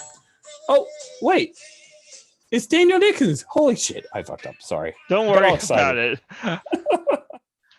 It's a minor right. league team. We've got a Yeah. minor league person doing the announcing. Yeah, pretty much. Now batting, the catcher, Daniel Nixon.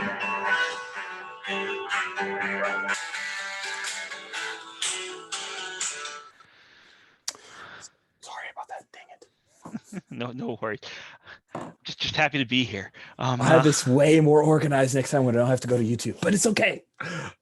All right. You're up, Daniel. You have Josie on second, 2 outs. You guys are up by 1, but it sure would be nice to get some insurance.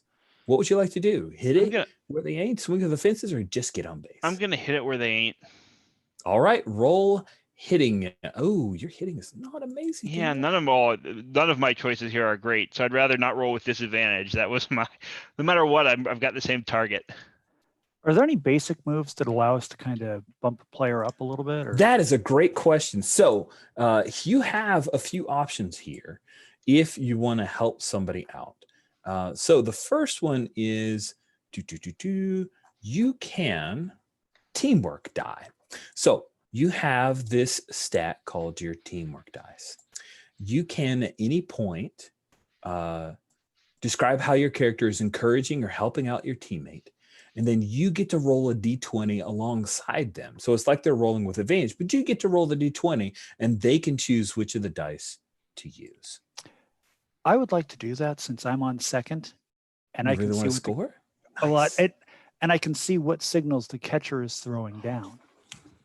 Ooh. And we haven't gotten into this too much, but we kind of toyed with it a little bit about me being a catcher who moved to first.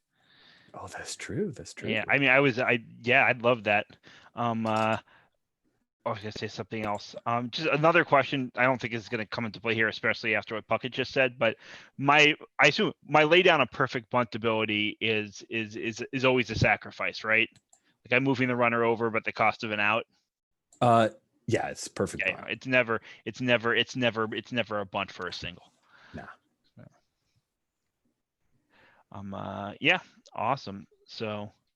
All right. So then, and Daniel, you'll roll, and then Josie, you will roll. Each of you rolling a d20. If either of them are under a 9, then you get to roll a hit die.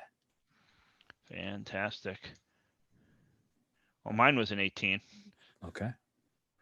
All right, Josie. 6. Yes. Paid off. That little bit of advice, if you just got up to try to see the ball, hit the ball, wouldn't have worked out. But Josie gave you the sign. You knew that he's throwing a little bit of a slurve. So you have a hit die of a D4. Let's roll that D4. Here's the heartbreaking part. You've put it in play, but if you roll poorly on your D4, it may still be an out. Yeah, and so D4 is not very good. No, it's not. Catchers are not awesome at the hitting thing. All right. Let's roll that D4. They're the Bat Hat Cleric, really. A 2. 2. Okay. PC batter results. 1 or less is an out. 2, walk or hit by pitch. Yeah, I think Reyes hits me. Yeah. I think he heard me, and he knows that his sign got tipped, and I think he's just like, his signs got tipped, and he's like, fuck it, and he throws at me. Like just right in the meat of the shoulder. Can you charge the mound in this game? I mean, yeah, but I'm not gonna hear. Not a thing. Yeah, you can charge the mound, but the thing is that it's like, well, we'd resolve it with different dice. You're not going to get score from it, right? It's just like a fight you would have at a baseball game. So, sweet. With you getting hit by pitch, then that sticks you on base. And after yelling at the scoreboard announcer, who probably would be sacked, but he knows Miss Eng, we now hear a song that seems vaguely familiar. Now batting, the shortstop, Jamie Jones. For real this time.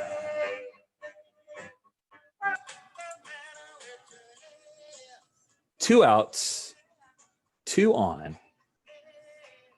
At this point, you see, Jamie, that there are two pitchers in the Rift and Dog Boys bullpen who are scrambling and quickly heating up because it looks like the man of magic, Baez, is on the ropes here.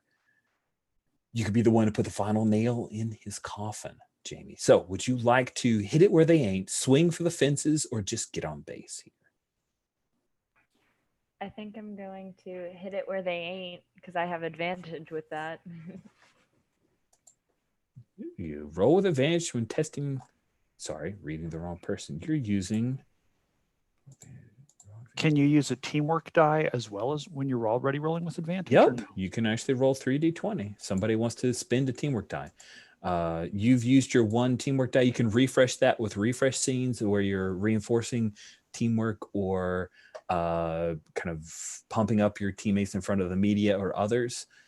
Usually happens off the field, but other people have teamwork dice. You can't really spend teamwork dice on yourself unless you've got a special ability. So you're rolling it with advantage to hit it where they ain't. I'd roll a teamwork die if we're down. Say what? I'd be willing to put a teamwork die in there if we're down for that.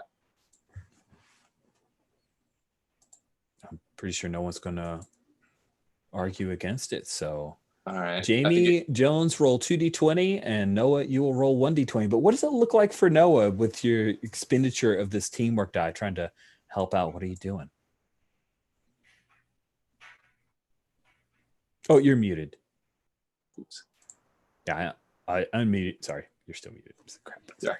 Yeah, he's absolutely cheering them on, but what he's doing while he's doing that is, for good juju, rearranging the helmets in the little cubbies and stuff, making sure that they're like cleanest to dirtiest is what's happening there. So just for some good juju. All right, go ahead and roll that d20.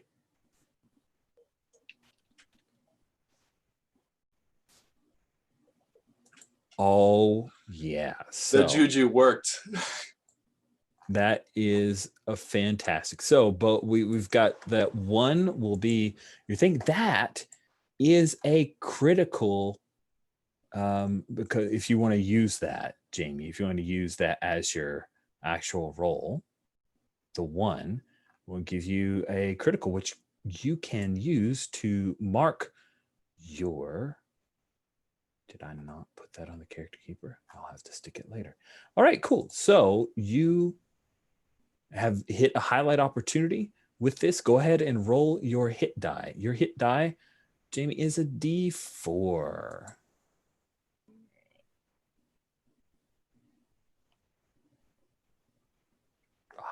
Okay, so with a 1 or less, unfortunately, even though you put the ball in play, you have gotten an out. So you crack the ball, and it's like a frozen rope. It just shoots out.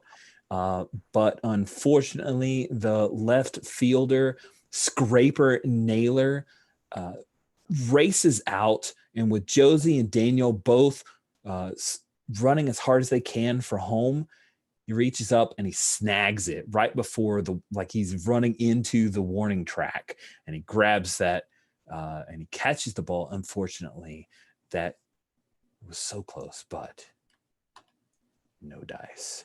And the 7th inning ends with the Goblins up 3, the Dog Boys with 2, and then all of a sudden it is in between innings, and they do the dizzy bat thing where they have some kids come out. Oh, Noah, you had something, Noah? I just had to say that as that ball is caught, Noah kind of scrunches up forward, looks back at the helmets, and switches 2 of them.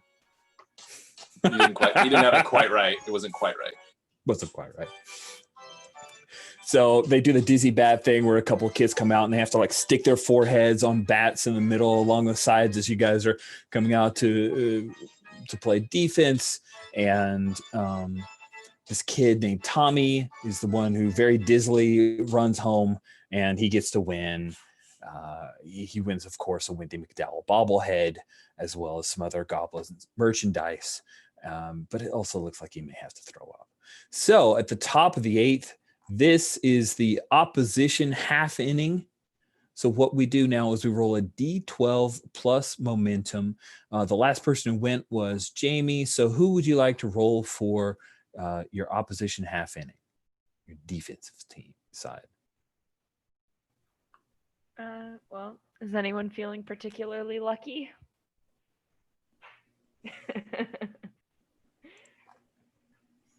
It's all good. Just pick somebody. We're good. Okay. All right. Why don't we have Josie? Josie roll for us. All right. Your momentum is a D8 still. So you're going to roll a D12 plus a D8. High is good.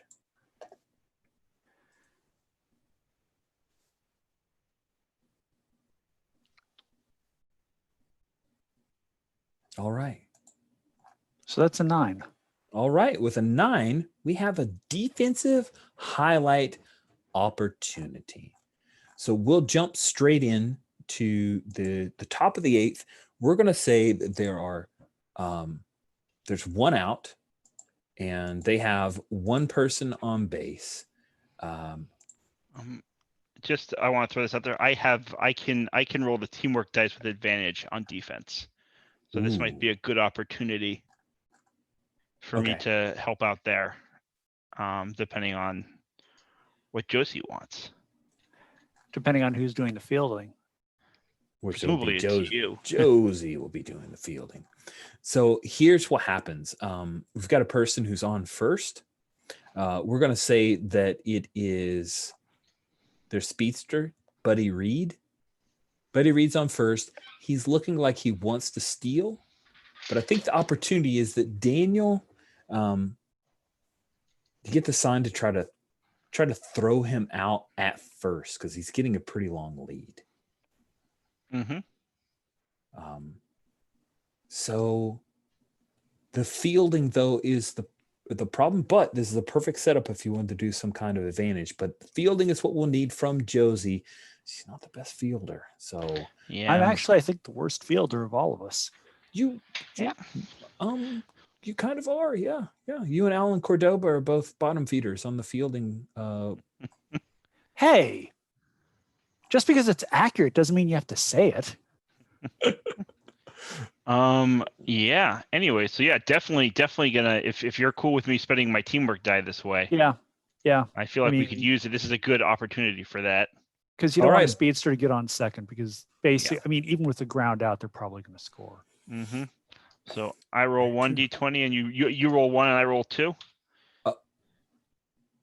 If you're rolling the teamwork die with advantage, yeah, you're rolling. Yeah, so you're rolling. All right, 2. so Sorry. let me roll my 1d20 here. Mm-hmm. That's an 18. Nasty.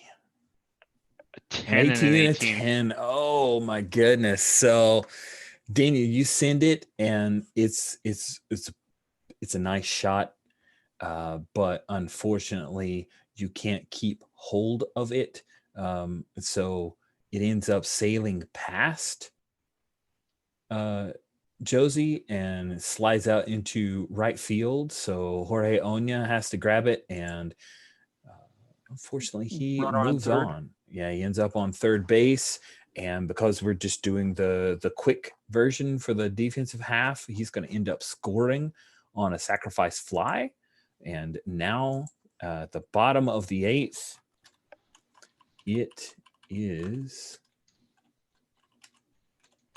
tied up at 3-3. So, Joseph, you just rolled the diamond crawl. You get to choose who rolls now. Last person who batted was Jamie, so an NPC is up. Hudson Potts. Who would you like to roll for Hudson? I'm just gonna say it's a good thing we're not mic'd, because you would not want to hear the words coming out of Josie's mouth right now. And let's see. For Hudson, right? Daniel, I know you just rolled this for the advantage, but it's been a while since you actually rolled for something in the game. All right, roll a momentum die for Hudson Sure. Potts. And Hudson is terrible, so I get to do this once per inning. I'm gonna again sort of just like whisper some advice into Hudson's ear. Maybe this is something off the scouting report about Well, Lawson. Bias is out. They've brought in Reggie Lawson, right? No, Lawson's our pitcher. Sorry, they've Yeah, brought yeah. in who they bring in. They bring in my brother. They brought in your brother. That's totally who they brought in. Of Yeah. course they did. So I mean that's easy. I don't even need something off the scouting report. I was about to say. Yeah. Yeah. I say, listen. You're lucky you're the first batter he's facing. The knuckleball is wild. It usually takes him a couple of bats to really get control over it. So if you can just like lay off anything except for the perfect pitch, you're guaranteed at least a walk. And I don't know if you saw the note for Hudson Potts, but even though he's starting this game, he's about to wash out. Mm-hmm. He's just, Danny, man, I've never had a knuckleball before in my life. I'm telling you, you're not going to have to. Just lay off anything that doesn't look perfect. He also, he does mix it up with a slow fastball every now and then. So don't worry about the knuckleball. Lay off anything except for don't let him catch you off balance. You'll be fine, Hudson. And I'm like kind of amazed that I'm saying this to this experienced player, but like I've faced Andrew an awful lot. Sweet. You get to roll that D10 then. Yeah. I'll play dice real quick. Given how awful he is, what do I need? I need a 6 or more. For a terrible ball player, you need a 6 or more. Yes. So all right. Here's hoping. Got a 50-50 shot though with that boost. Yep. Did not get it. That's a 2. All right. Unfortunately, I think he goes down on strikes. Like 4 strikes. He tips 1 off. That's it. Now, Reggie is yanked from the game, and we're going to stick in the catcher you replaced. Daniel comes in. Kyle Overstreet, who's 27. He had a cup of coffee, meaning he got to play. The 2 catchers were injured, and he was called up. So he played like last month for 3 days. It was amazing. He still talks about it. And he is pretty good. Who would you like to make the roll? Let's say Noah. All right. Noah, you are up. You're going to be rolling a D8, and you're on the pretty good table. All righty, rolling a D8 here. That's a 1. Yeah, so while he got a cup of coffee, Kyle Overstreet is still a catcher. So what do you think? Do you think he went down on strikes against the knuckleballer, or do you think he kind of got a weak grounder? What do you think? I think he got struck out. I think it was a big old floating knuckleball that just like settled right into the center of the strike zone, but he just watched it go right by. Oh, nasty. Yeah, that's rough stuff. So now we have 2 outs. When the order comes around to you, Noah, you come up to bat, and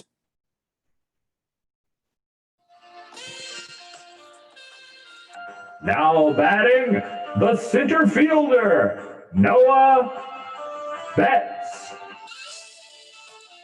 All right, and I'm gonna describe this one time. I won't go through the whole thing again, but like, so as I'm doing, got sunflower seeds going, I need to walk you through my little stepping into the batter's box routine. So I walk up, I've got my bat, and I kind of take it each hand's on an end, and I start stretching out my shoulders and bring it behind my head. I get up there, two practice swings, then I dig in my back foot, tap the bat, front right corner, front left corner, back point of the of home plate, dig in my other foot, couple of false swings, and I'm good to go. And that's the routine. Then that's you're the good to routine go. every time. Yes, every pitch. Wow, that's amazing. I'm so delighted by this routine. All right, do you want to try to just get on base like before, or you want to do something different? All right, so we're tied up in the bottom of the 8th. Mm-hmm. I think I've probably had enough conversations with Daniel over time to kind of maybe have a little bit of a sense of the pitcher. I think I'm swinging for the fences on one of these knuckleballs here. Yeah. Oh, nice.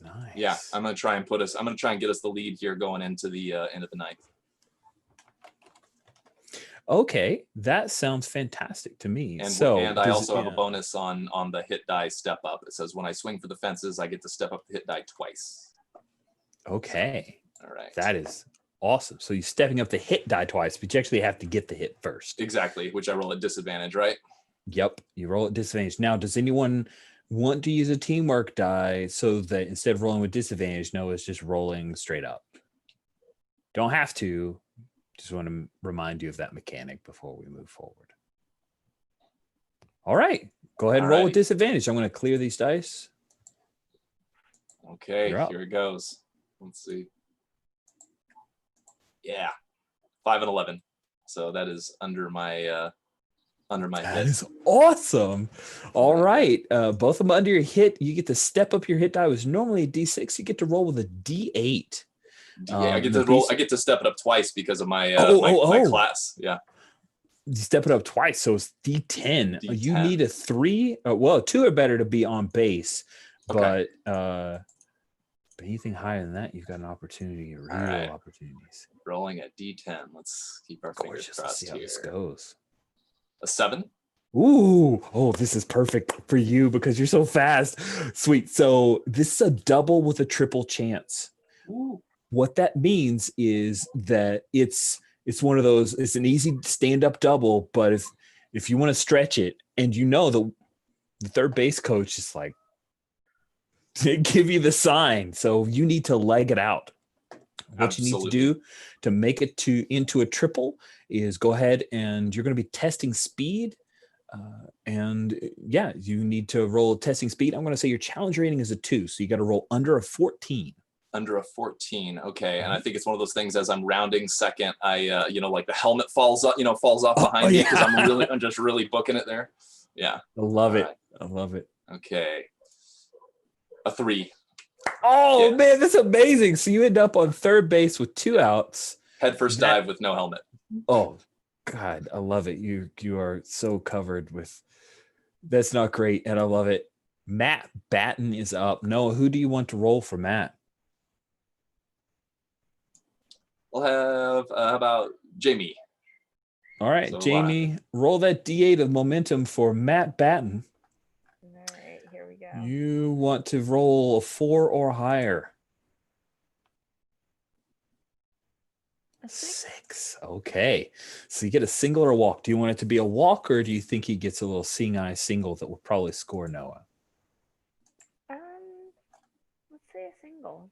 All right. So I think he is one of those right between the first and second baseman, just seeing eye single, just right in that perfect spot. And you trot home, Noah. And that is a hit for, you also got another hit. Sorry. So we should be up at 8. And you guys score the bottom of the 8th. And now Jorge Oña is up with Matt Batten on first. Jamie, who would you like to roll for Jorge Oña? Daniel, you wanna give that a roll? All right, Daniel, roll that D8. Sure. I don't think I have anything cool I can do now. Because I've already done the cool thing I can do. Okay. You want a 5 or better on this D8. That seems less than likely. And submit. 4. Oh, on a 4 and out, the die size remains the same. So what does that look like? How does Jorge end the inning? Yeah, I think he actually goes to a full count. But then like gets a little too eager on that like last Knuckle just like Yeah, knuckleball and just and like strikes out swinging. nice. Yeah, like complete whiff, right? He's like way, way, way out ahead of this like slow moving pitch. Yeah, so unfortunately that inning ends, and as you guys are rushing out to take the field and limber up, you need to close this out. If you can hold the Dog Boys and to no score at the top of the ninth here, you don't even have to play through the bottom of the ninth. You will win the game.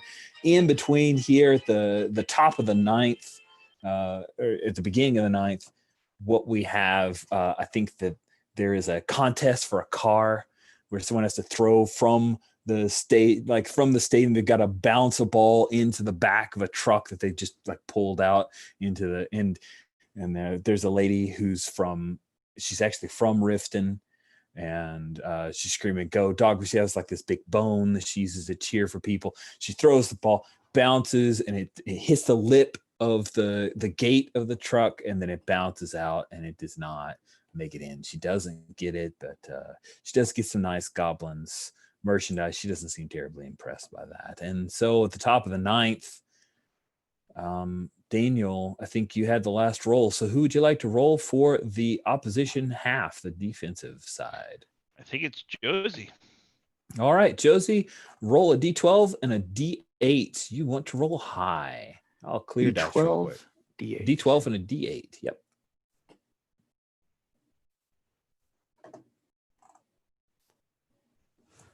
That's a 9. Okay, let's see what we have on a 9 on the opposition. Defensive highlight opportunity. Look at you with all these highlight opportunities. So nice. All right, so we're going to say that the first baseman with a defensive highlight opportunity, we'll say that there is... Oh, yeah, I know what it is. All right, so we've got... cringing at not switching like putting a 12 into that stat. It's awesome. So here's what we've got. Man on third, 1 out, and there's a hit right down the first base line. And this guy from third, we're going to say that it is Taylor Cowley, who doesn't have a great bat, but he's pretty fast. And he's going to scamper down the third baseline with that 1 out. You can easily, it's you. I can so scoop it and throw it home. You can scoop it and throw it home. That's your highlight opportunity. Heck, if you're ballsy enough, you could end the game by stepping on first and throwing it home, but that would be a challenge rating of 1. So you could just go for trying to get this guy trying to score. That is your regular fielding roll. But if you want to be crazy, you can try to roll under a 6 and then you'll end the game. What would you like to do, Josie?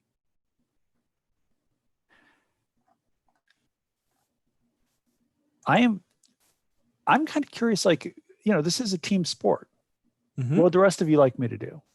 Just like try to make that single roll, or go ahead and roll with that disadvantage? I'm seeing shaking heads from Noah. Oh no, I was just thinking about it. I wasn't indicating no. I'm totally down for either. Honestly, yeah. Yeah, Jamie, you still have your teamwork die open. Yeah, I do. I was actually looking at that, and I'd be willing to use it. Do you have any defensive abilities or anything like that? Defensive abilities?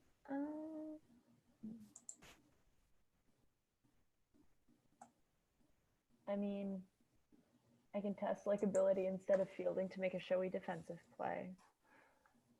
I roll with advantage when testing fielding. I don't know if that's... Okay, so here's a weird question for you, Rich. Mm-hmm. I know I mentioned Derek Jeter earlier.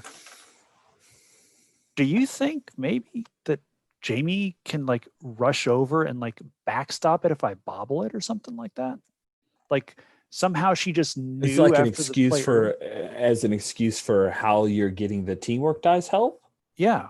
Sure. Yeah. So that's a little odd, but sure. So JB, you're the backup, and that's why you're rolling the D20 as well. But it still does, unfortunately, default off of Josie's fielding. Did you decide to go for it, Josie, in the all or nothing roll under a 6? Daniel? No, what do you say? Jamie? I would just take neither out is going to be easy. I would probably not roll disadvantage here, but I think it's your call. Team sport, totally fair. We'll just roll for the 7. So Just so we're clear, what it's doing is adding a challenge rating. He doesn't have to roll with disadvantage. So it's effectively making it 5% harder. Oh, maybe then. I don't know. Sorry, I just want to explain the math on it so that maybe, I don't know, that's still not, go for it. So you're doing it? You're going for the double play? I'm not hearing no's and I'm not hearing yeses. Then I think you got to make the decision. Damn it. All right. You know what? I haven't done anything ridiculous in a game in at least 15 minutes. So do something ridiculous. All right. You and Jamie are both rolling D20s. If either of you roll a 6 or lower, or sorry, under a 6, a 1, 2, 3, 4, or 5, this game is over and you guys win. That's not under 6. That's not under 6. That is also not under a 6. But on the other hand, neither of them were under a 7, so at least I don't feel bad. Exactly. Don't feel bad at all. I mean, no guts, no glory. So you catch the ball, you stomp on first, but the throw to the plate is not in time. Daniel, you try to catch it and slap tag, but he is already there. And now the top of the 9th, the Riften Dog boys have scored and tied the game. We're now in the bottom of the 9th. The score is tied. Andrew Nixon is still pitching because that's just the most dramatic thing I can think of. Now, Daniel can give advice to players, correct? Once per inning, he sure can. Okay, because if I remember correctly, Jorge Ona finished off the 8th. Is that correct? So Josie's starting off the 9th? Josie is starting off the 9th. So I'm going to walk down the bench to Daniel. Say, kid, what do you got for me? He's your brother. You know him. What's he going to throw? Yeah. I mean, he only has the 2 pitches, really. Right? Like, he kind of has something that you could maybe call a changeup, but if he could actually throw that, he wouldn't still be here. What's the difference between a changeup and a slow fastball? That's the question there, right? If he could make them look different, he wouldn't be here anymore. Don't tell him I said that. It was real mean. Yeah, you know what?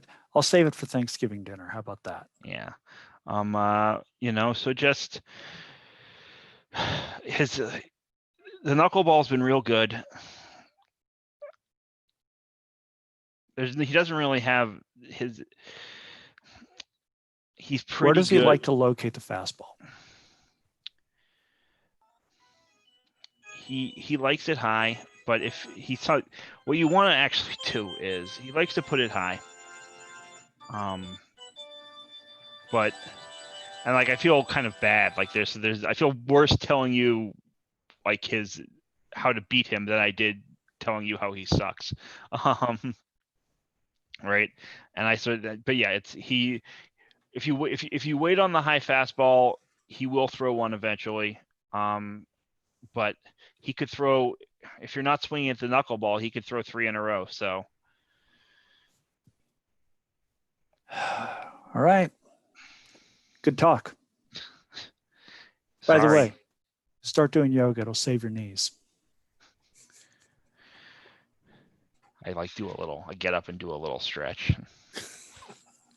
I go, is that a good idea? Now batting, the first baseman, Josie Cotton.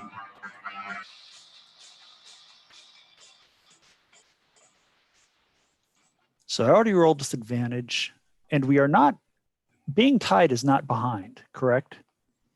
Correct. If you guys score in the bottom of the ninth, you win the game. Okay. I'm just going to go ahead and swing for the fences. All Because right. there's nobody on right now. We just need one run. And all I have to do is roll under 15. Roll under 15. So you're going to roll with disadvantage. Roll 2d20. I'm going to clear out the dice. Oh, I got to roll with disadvantage. Jesus. Yeah, You are do. cruel. I am. Can't you always roll with advantage like once per 9 inning game? You could probably. Did you use that yet? I already think you did it. used Yeah. Yep, already did it. Yeah. should put Because a I was trying to checkbox knock in again. that run. Yeah, that was a very judicious Mhm. use of it. That was a good call. Right. Here we go. Damn it. 19.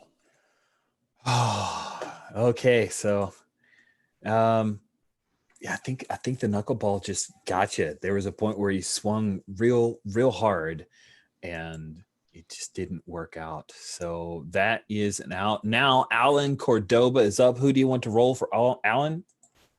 I'm breaking my bat after that one. Just straight over my knee. Oh, nice. And then let's go with Noah. Since right. Daniel and Jamie are coming up.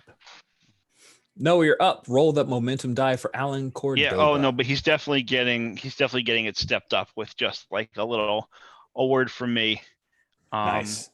And I think what I noticed during that last at bat is that the catcher is actually tipping the pitches.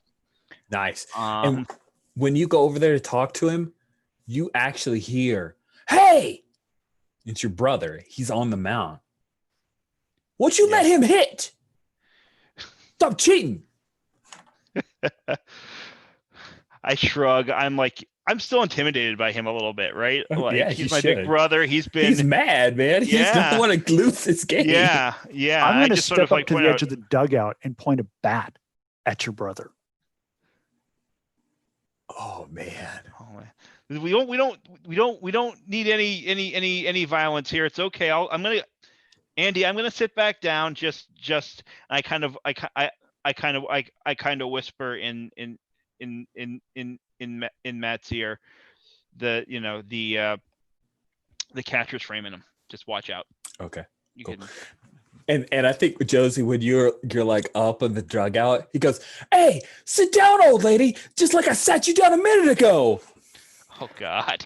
I'm charging the mound. Oh my God. No, Wendy. Okay. I grab her and I'm like, it's not worth it. It's just not worth it. We need you to play tomorrow.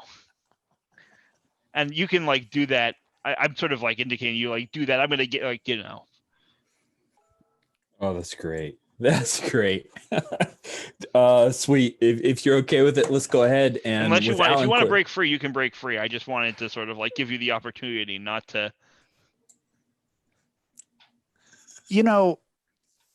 Rich, do you have the mechanics for charging the mound in? you basically would be making a hitting roll if you want to hit someone. My hitting score is pretty good.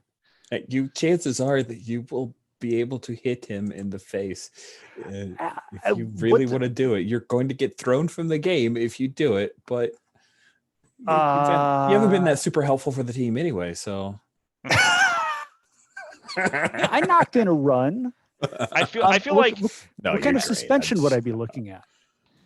We may have to create someone else for you to play in the next game. You probably be out for... I feel like this would be a great moment to like pay off in our last session also. Yeah. Right. Mhm. I will like, you can get in front of me and I'm just going to keep eyes laser locked on your brother, saying a whole bunch of words that would be getting bleeped on the evening newscast while I'm pointing my finger at him. Cool. All right. So you've stepped it up. Sorry, Andy. She doesn't mean it. She doesn't mean it. Anyways, yeah. Wendy McDowell's like, oh man, in my day, it was never like this. And so just respect. I don't understand this at all. So we get to roll D10 for Alan Cordoba, who unfortunately is terrible. So was that me that was rolling this? Is that what happened? I think so, right? Daniel stepped it up, but it Yes. was Noah's roll. Yeah. Okay. So rolling a d10, you said? Yes. Alrighty. That is a 5. All right. A 5 actually is an out because he's terrible. So there are 2 outs, no one on. And because of time, I'm not going to go queue up the thing, but I will do the voice. I'll say, Now batting, the catcher, Daniel Nixon. and we hear the cool piano music. Yeah, I'm not a very good hitter. But swinging for the fences, there's no one on base. No, you know what? I'm just gonna hit them where they ain't. Okay. You need to roll under a 9. Mm, If we go to extra innings because of time, we'll just stop here and then we'll pick up with the extra innings at our next session. okay, and we're gonna roll it. Fuck, that's a 10. And you strike out to your brother. I'm never gonna hear the end of this. Yeah, no, you're not. He doesn't rub it in. He just does the nod, like, yeah, you know, because he That's knows even worse. if he talked a lot of trash, you'd be like he was surprised. And Yeah, it's he even really wasn't. worse. I just sort of like hang my head. No. I like take off the batting helmet, keep my head straight, but like take off the batting helmet and like drag the bat behind me as I'm kind of walking back to the dugout.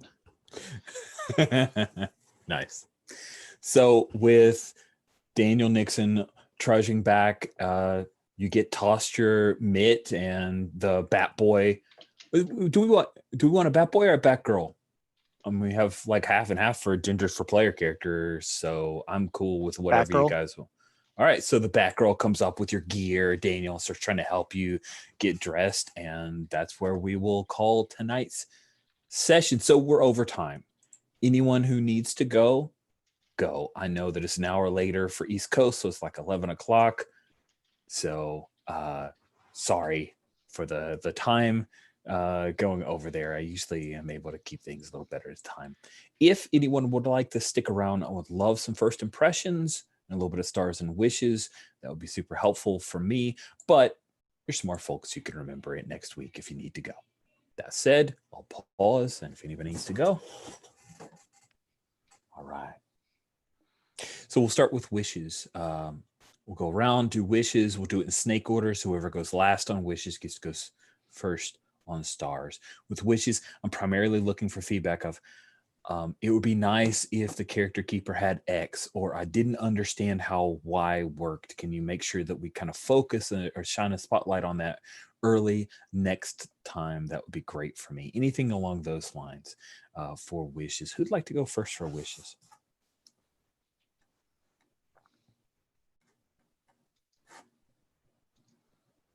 Oh, what the hell? So wishes. Table for charging the mound. Table for league penalties and sanctions based on things like bench clearing brawls, etc. First impressions are that this is more than I had hoped for, and I had hoped for a lot. Cool. So, I mean, I would have been satisfied with probably just some generic PBTA stuff, but I really love the simulationist aspect of it. And I also love how you fast forward through the slow parts. So it's like you only focus on, say, a key defensive play, a key batting opportunity for several innings. So you skip through the stuff that's not that dramatic, the stuff where you just be sitting there drinking beer, jawing with your friends. I really like how that works. In terms of wishes, in terms of like actually feedback on the mechanics, I don't know that the teamwork die was explained to us quite as, I don't know that we got that at the beginning. Yep, you didn't. So, you know, maybe stressing how we can assist, or on the character keeper, perhaps emphasizing the ability or the skills that allow us to help another player, whether it's an NPC or a PC. maybe highlighting it differently. Like I know Daniel has or Jesse has some abilities to allow him to do that. Just the stuff that lets us help out our teammates, because this is a team sport. So highlighting that stuff on the character sheet might allow us to see it more readily at a glance, or maybe even section it out, like have a section for team buffs or whatnot on the character keeper. That's great. That's a really good suggestion. Thank you. All right. Who'd like to go next on wishes? I mean, I guess I can jump in. I mean, I one sort of wish. This is not really so much a wish as a question, but is there a way to refresh teamwork dice? There absolutely is, and that's a thing that it's important to restore it. Teamwork dice. I'm kind of reading from the thing. So one way to refill the pool is to have fun as a team outside the game. The other is to talk someone else up in an interview with the media or a team staff, like the manager or front office. Every time you talk to the media, talk up another player, you get to add one to your team. So it only happens in between games. It's not, you can't refresh from in game. Unless it's a thing where you can actually in the game go talk to the manager and talk up your teammate. That's one way you could do it in game. Because I think I think it's just, I mean, it's the same as Puckett's sort of point, which is that it's a really something good to sort of point. like spotlight the general mechanics around teamwork, because I feel like I wanted more teamwork I wanted to be able to do more teamwork at the end of that game, and especially going into extra innings. And so I was like, but how can we do it? We're almost out of teamwork, like how to manage that resource. And then, I mean, the other wish, which is just, I think we just didn't get there yet because we're only towards the end of the game, but like I'm very interested in some of the long-term mechanics, slumps and black marks and pieces like that, but we'll get to that, I'm sure. We will. Those are the things I haven't seen yet. I love this game so much. Sorry, I really love this game. Thank you. You've heard me gush about it before. I mean, I want an ongoing as it is right now. So, all right. Thank you so much for the feedback, Jesse A. Who would like to go next, Jesse L or Laura?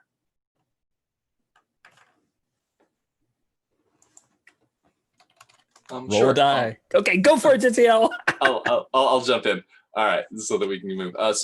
Actually, that's actually goes along with my wish. So the one thing there's so much I'm loving about this game. One of the little sticking points that I'm noticing, especially as we're going through more simulation as parts of it, the popcorn kind of like of having the person who's doing something tell someone else to roll a die, like for having to pick someone, having to tell them, and then having them get ready to do it. It feels like a lot of like more cognitive load on a really, like something that could be really, really fast there. Like in just like picking, okay, well now I got to decide, all right, who am I going to? I'm thinking back to like, all right, who's done something recently? It just feels like a very, like an important, but more minor role. And I don't know what makes sense, whether having the person who just did a thing just make the roll real fast or what.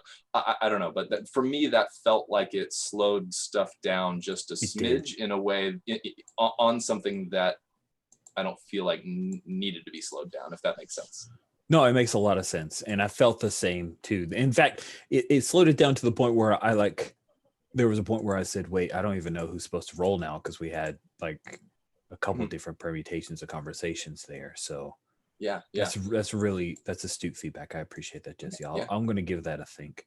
See if there's a way that I can clean that up. Laura, what about you? Yeah, my main wish was I was intrigued by the slump die and the black mark. Those were my big things. But yeah, I figure we will get to those. But no, I think that things ran really smoothly, and I really like the setup of this character keeper. I think that it works really nicely. I like the little little 3 bases that we had and the little checks for the number of outs and stuff. That was really great. But yeah. Cool. Actually, the failures on I just now reread. Sorry. I just never reread. We actually should have some black marks in play, so I'll talk through that at the beginning of next session. It's basically failing during a highlight opportunity, so I'm just going to go back and watch the tapes, and then we'll talk through that at the start of next session. Cool. Thank you so much, Laura. And since you went last on wishes, you get to go first on stars. This is highlights to other players or talk about any particular aspect of the game that you really enjoyed. No, I really enjoyed just all of the stars for everyone. I really like how we were all kind of playing into the characters, and I'm loving all of the baseball like jargon and the chats. Like I'm just really enjoying that. I might not understand it all, but I love when people nerd out, and it just makes me really happy. So yeah, and then Rich, I always love your voices. Like when you do these games, like it just puts it over the top for me. So thank you for taking the time to do that. Thank you. Thanks, Laura. That means a lot. Jesse L., you're up. All right. So many things I liked. First of all, for Puckett or Josie, as a player, I was sitting here so excited to see whether you were going to charge the mound there or not. I was like kind of on the edge of my seat, and I was loving that. So like that was cool. I cannot wait to see if that, like how that kind of crops up, because I think there's going to be some beef there. And I loved how complicated it was, because I also love like Daniel's, that character's relationship with the pitcher and everything. I just thought that was so, yeah, I love having that kind of thing. So and the feedback that Jesse, that you were giving on, weaknesses and everything of your brother and everything, I just thought that was awesome. Like really cool role playing. And yeah, Laura, you said that you don't have a ton of experience with baseball, right? So you said, Laura? Yeah, you were right there with all of us though. Like, you were doing it. Yeah, it did not feel, there are a lot of games where it can feel like if someone doesn't know the genre, it's hard for them to keep up. And I just felt like you were right there the whole damn time. And it was just like, yeah, it's great. And I think that also goes to Rich for like the game's just, I like the flow. It's really cool. Like, it's got it's both simulationist and cinematic in the way that it's going, because you get down to the nitty gritty, but like, you're only getting the highlights from the early innings, and then, it builds up to, a more focused experience at the end. And I'm just, yeah, I think that's really cool. It's just, this is super fun. I'm really digging the game. So awesome. Thank you. Yeah. Thank you so much, Jesse. Just enjoying playing with all of you. Jesse A., you're up. Rich, you know how much I love this game. You've heard me gush about it before. This is I love this game so much. Like and you know what you did, but like the way the story emerges from play, the same way a story emerges from an actual baseball game, right? Is like you do the thing and then like story happens somehow, right? And like you've captured that so perfectly. It's just it's fucking amazing, and I love it. It's really just genius. And so yeah, all these characters, I'm so excited to play to play with you all. Like Lara, I really loved that interaction you had with, I forget who the player was. It was one of Rich's characters in the opening scene, and like the sense of like who you are as a person and as a player, and who Jamie, like I felt like I learned a ton in just that brief interaction. I'm so excited to see more. Jesse, like Noah's superstitions are amazing. They're like fantastic details. Like I can, I see them in my friends who are serious athletes. Like it's so real and just so like perfect. And Puckett, fuck, Josie is like, I'm so excited to see her like that. The like caring so much while also not giving a fuck simultaneously, I feel like is a really hard thing to pull off. And like I see that in her. And it's like just so many wonderful characters. And I know I praised the system before, but Rich is also the GMing piece, the voices, the announcer stuff, the way you like ushered us through some of the systems things, and like in it both instructionally but also to keep us going. Wonderful session on top of all the like how great the game is and everything else. I'm so excited for the next few weeks. Sweet. Thank you, Jesse. I appreciate it. Puckett, bring us home. So I'm going to have a hard time getting to sleep tonight because of how gassed up I am right now. It is kind of a thing with my girlfriend and I where on breaks, when a game's going really, really good, I'll like poke my head out and say, this is what's going on. With this game, she's poked her head in twice since our break to see if I could tell her what was going on. Oh, that's cool. And she's not even a huge baseball fan. You know, she watched the Cubs World Series win with me and kind of got geeked out over that. But, you know, she's not a baseball fan like, well, me and a lot of the people I know. You've got something really good here. You know, it like Jesse said, it doesn't seem, you seem to have done the rare thing of creating a game about something that involves specialized knowledge without requiring specialized knowledge. It's not like Worldwide Wrestling where it says you don't need a whole lot of background with it, but you kind of do. This is one of those things where you don't necessarily need to know anything about baseball, I don't think, and you can jump in and get it. And it is difficult to do that, and you have made that look effortless. So congratulations on that. Thank you. I love the system. I am grumbling about the rolls and the fielding and everything like that, but you know, that's the dice. The dice, we live and die by the dice, as it were. I love the voices. You got the organist music, for God's sake.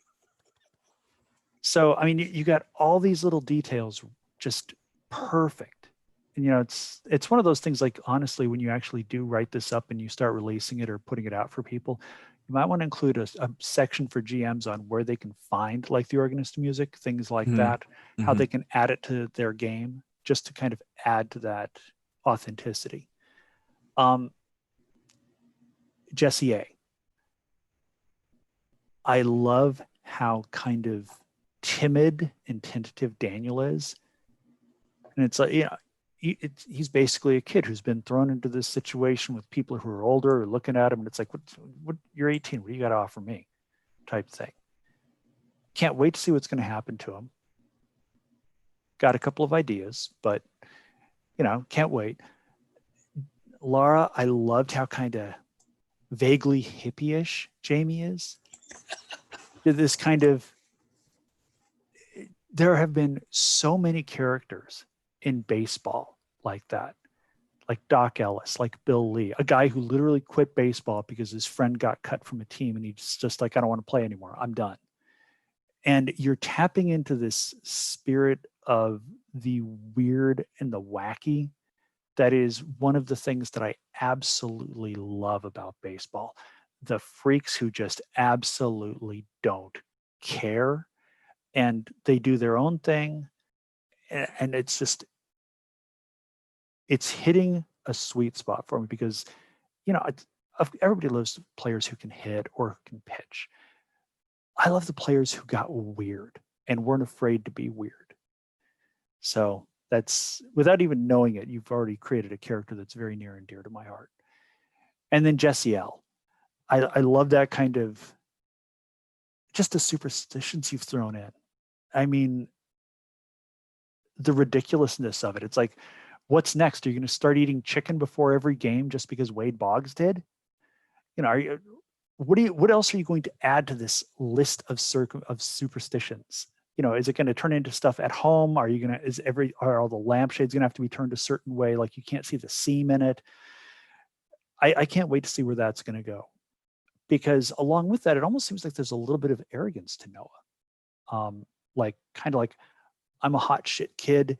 I'm coming up. Nobody's going to stop me unless they manage to do it in the time that it takes for me to remember how many sunflower seeds I have in my cheek and whether they're in the right or the left cheek based on what's going on in the game.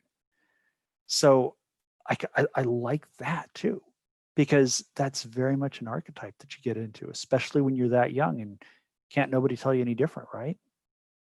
You know the best thing to do. So I'm loving these characters. I'm loving this team. I'm already loving the game. I want it to be an ongoing. I'm a very, very happy camper who's very jazzed up right now, and not just because I tend bar at a jazz bar. Good. I really, really enjoyed running this for you all. Thank you all for giving this like a good, solid, honest shot, for being patient as we work through. There's a lot of little bits to this, and I really enjoyed this. Your characters are so vibrant, exciting. Daniel Nixon having a brother on the team, I was like, how can I not have this thing happen? And it paid off so well. And it's just, and Puckett and I, we're gonna both be up pretty late because I'm super jazzed too. Thank you all again. I'm going to go ahead and stop the live stream here.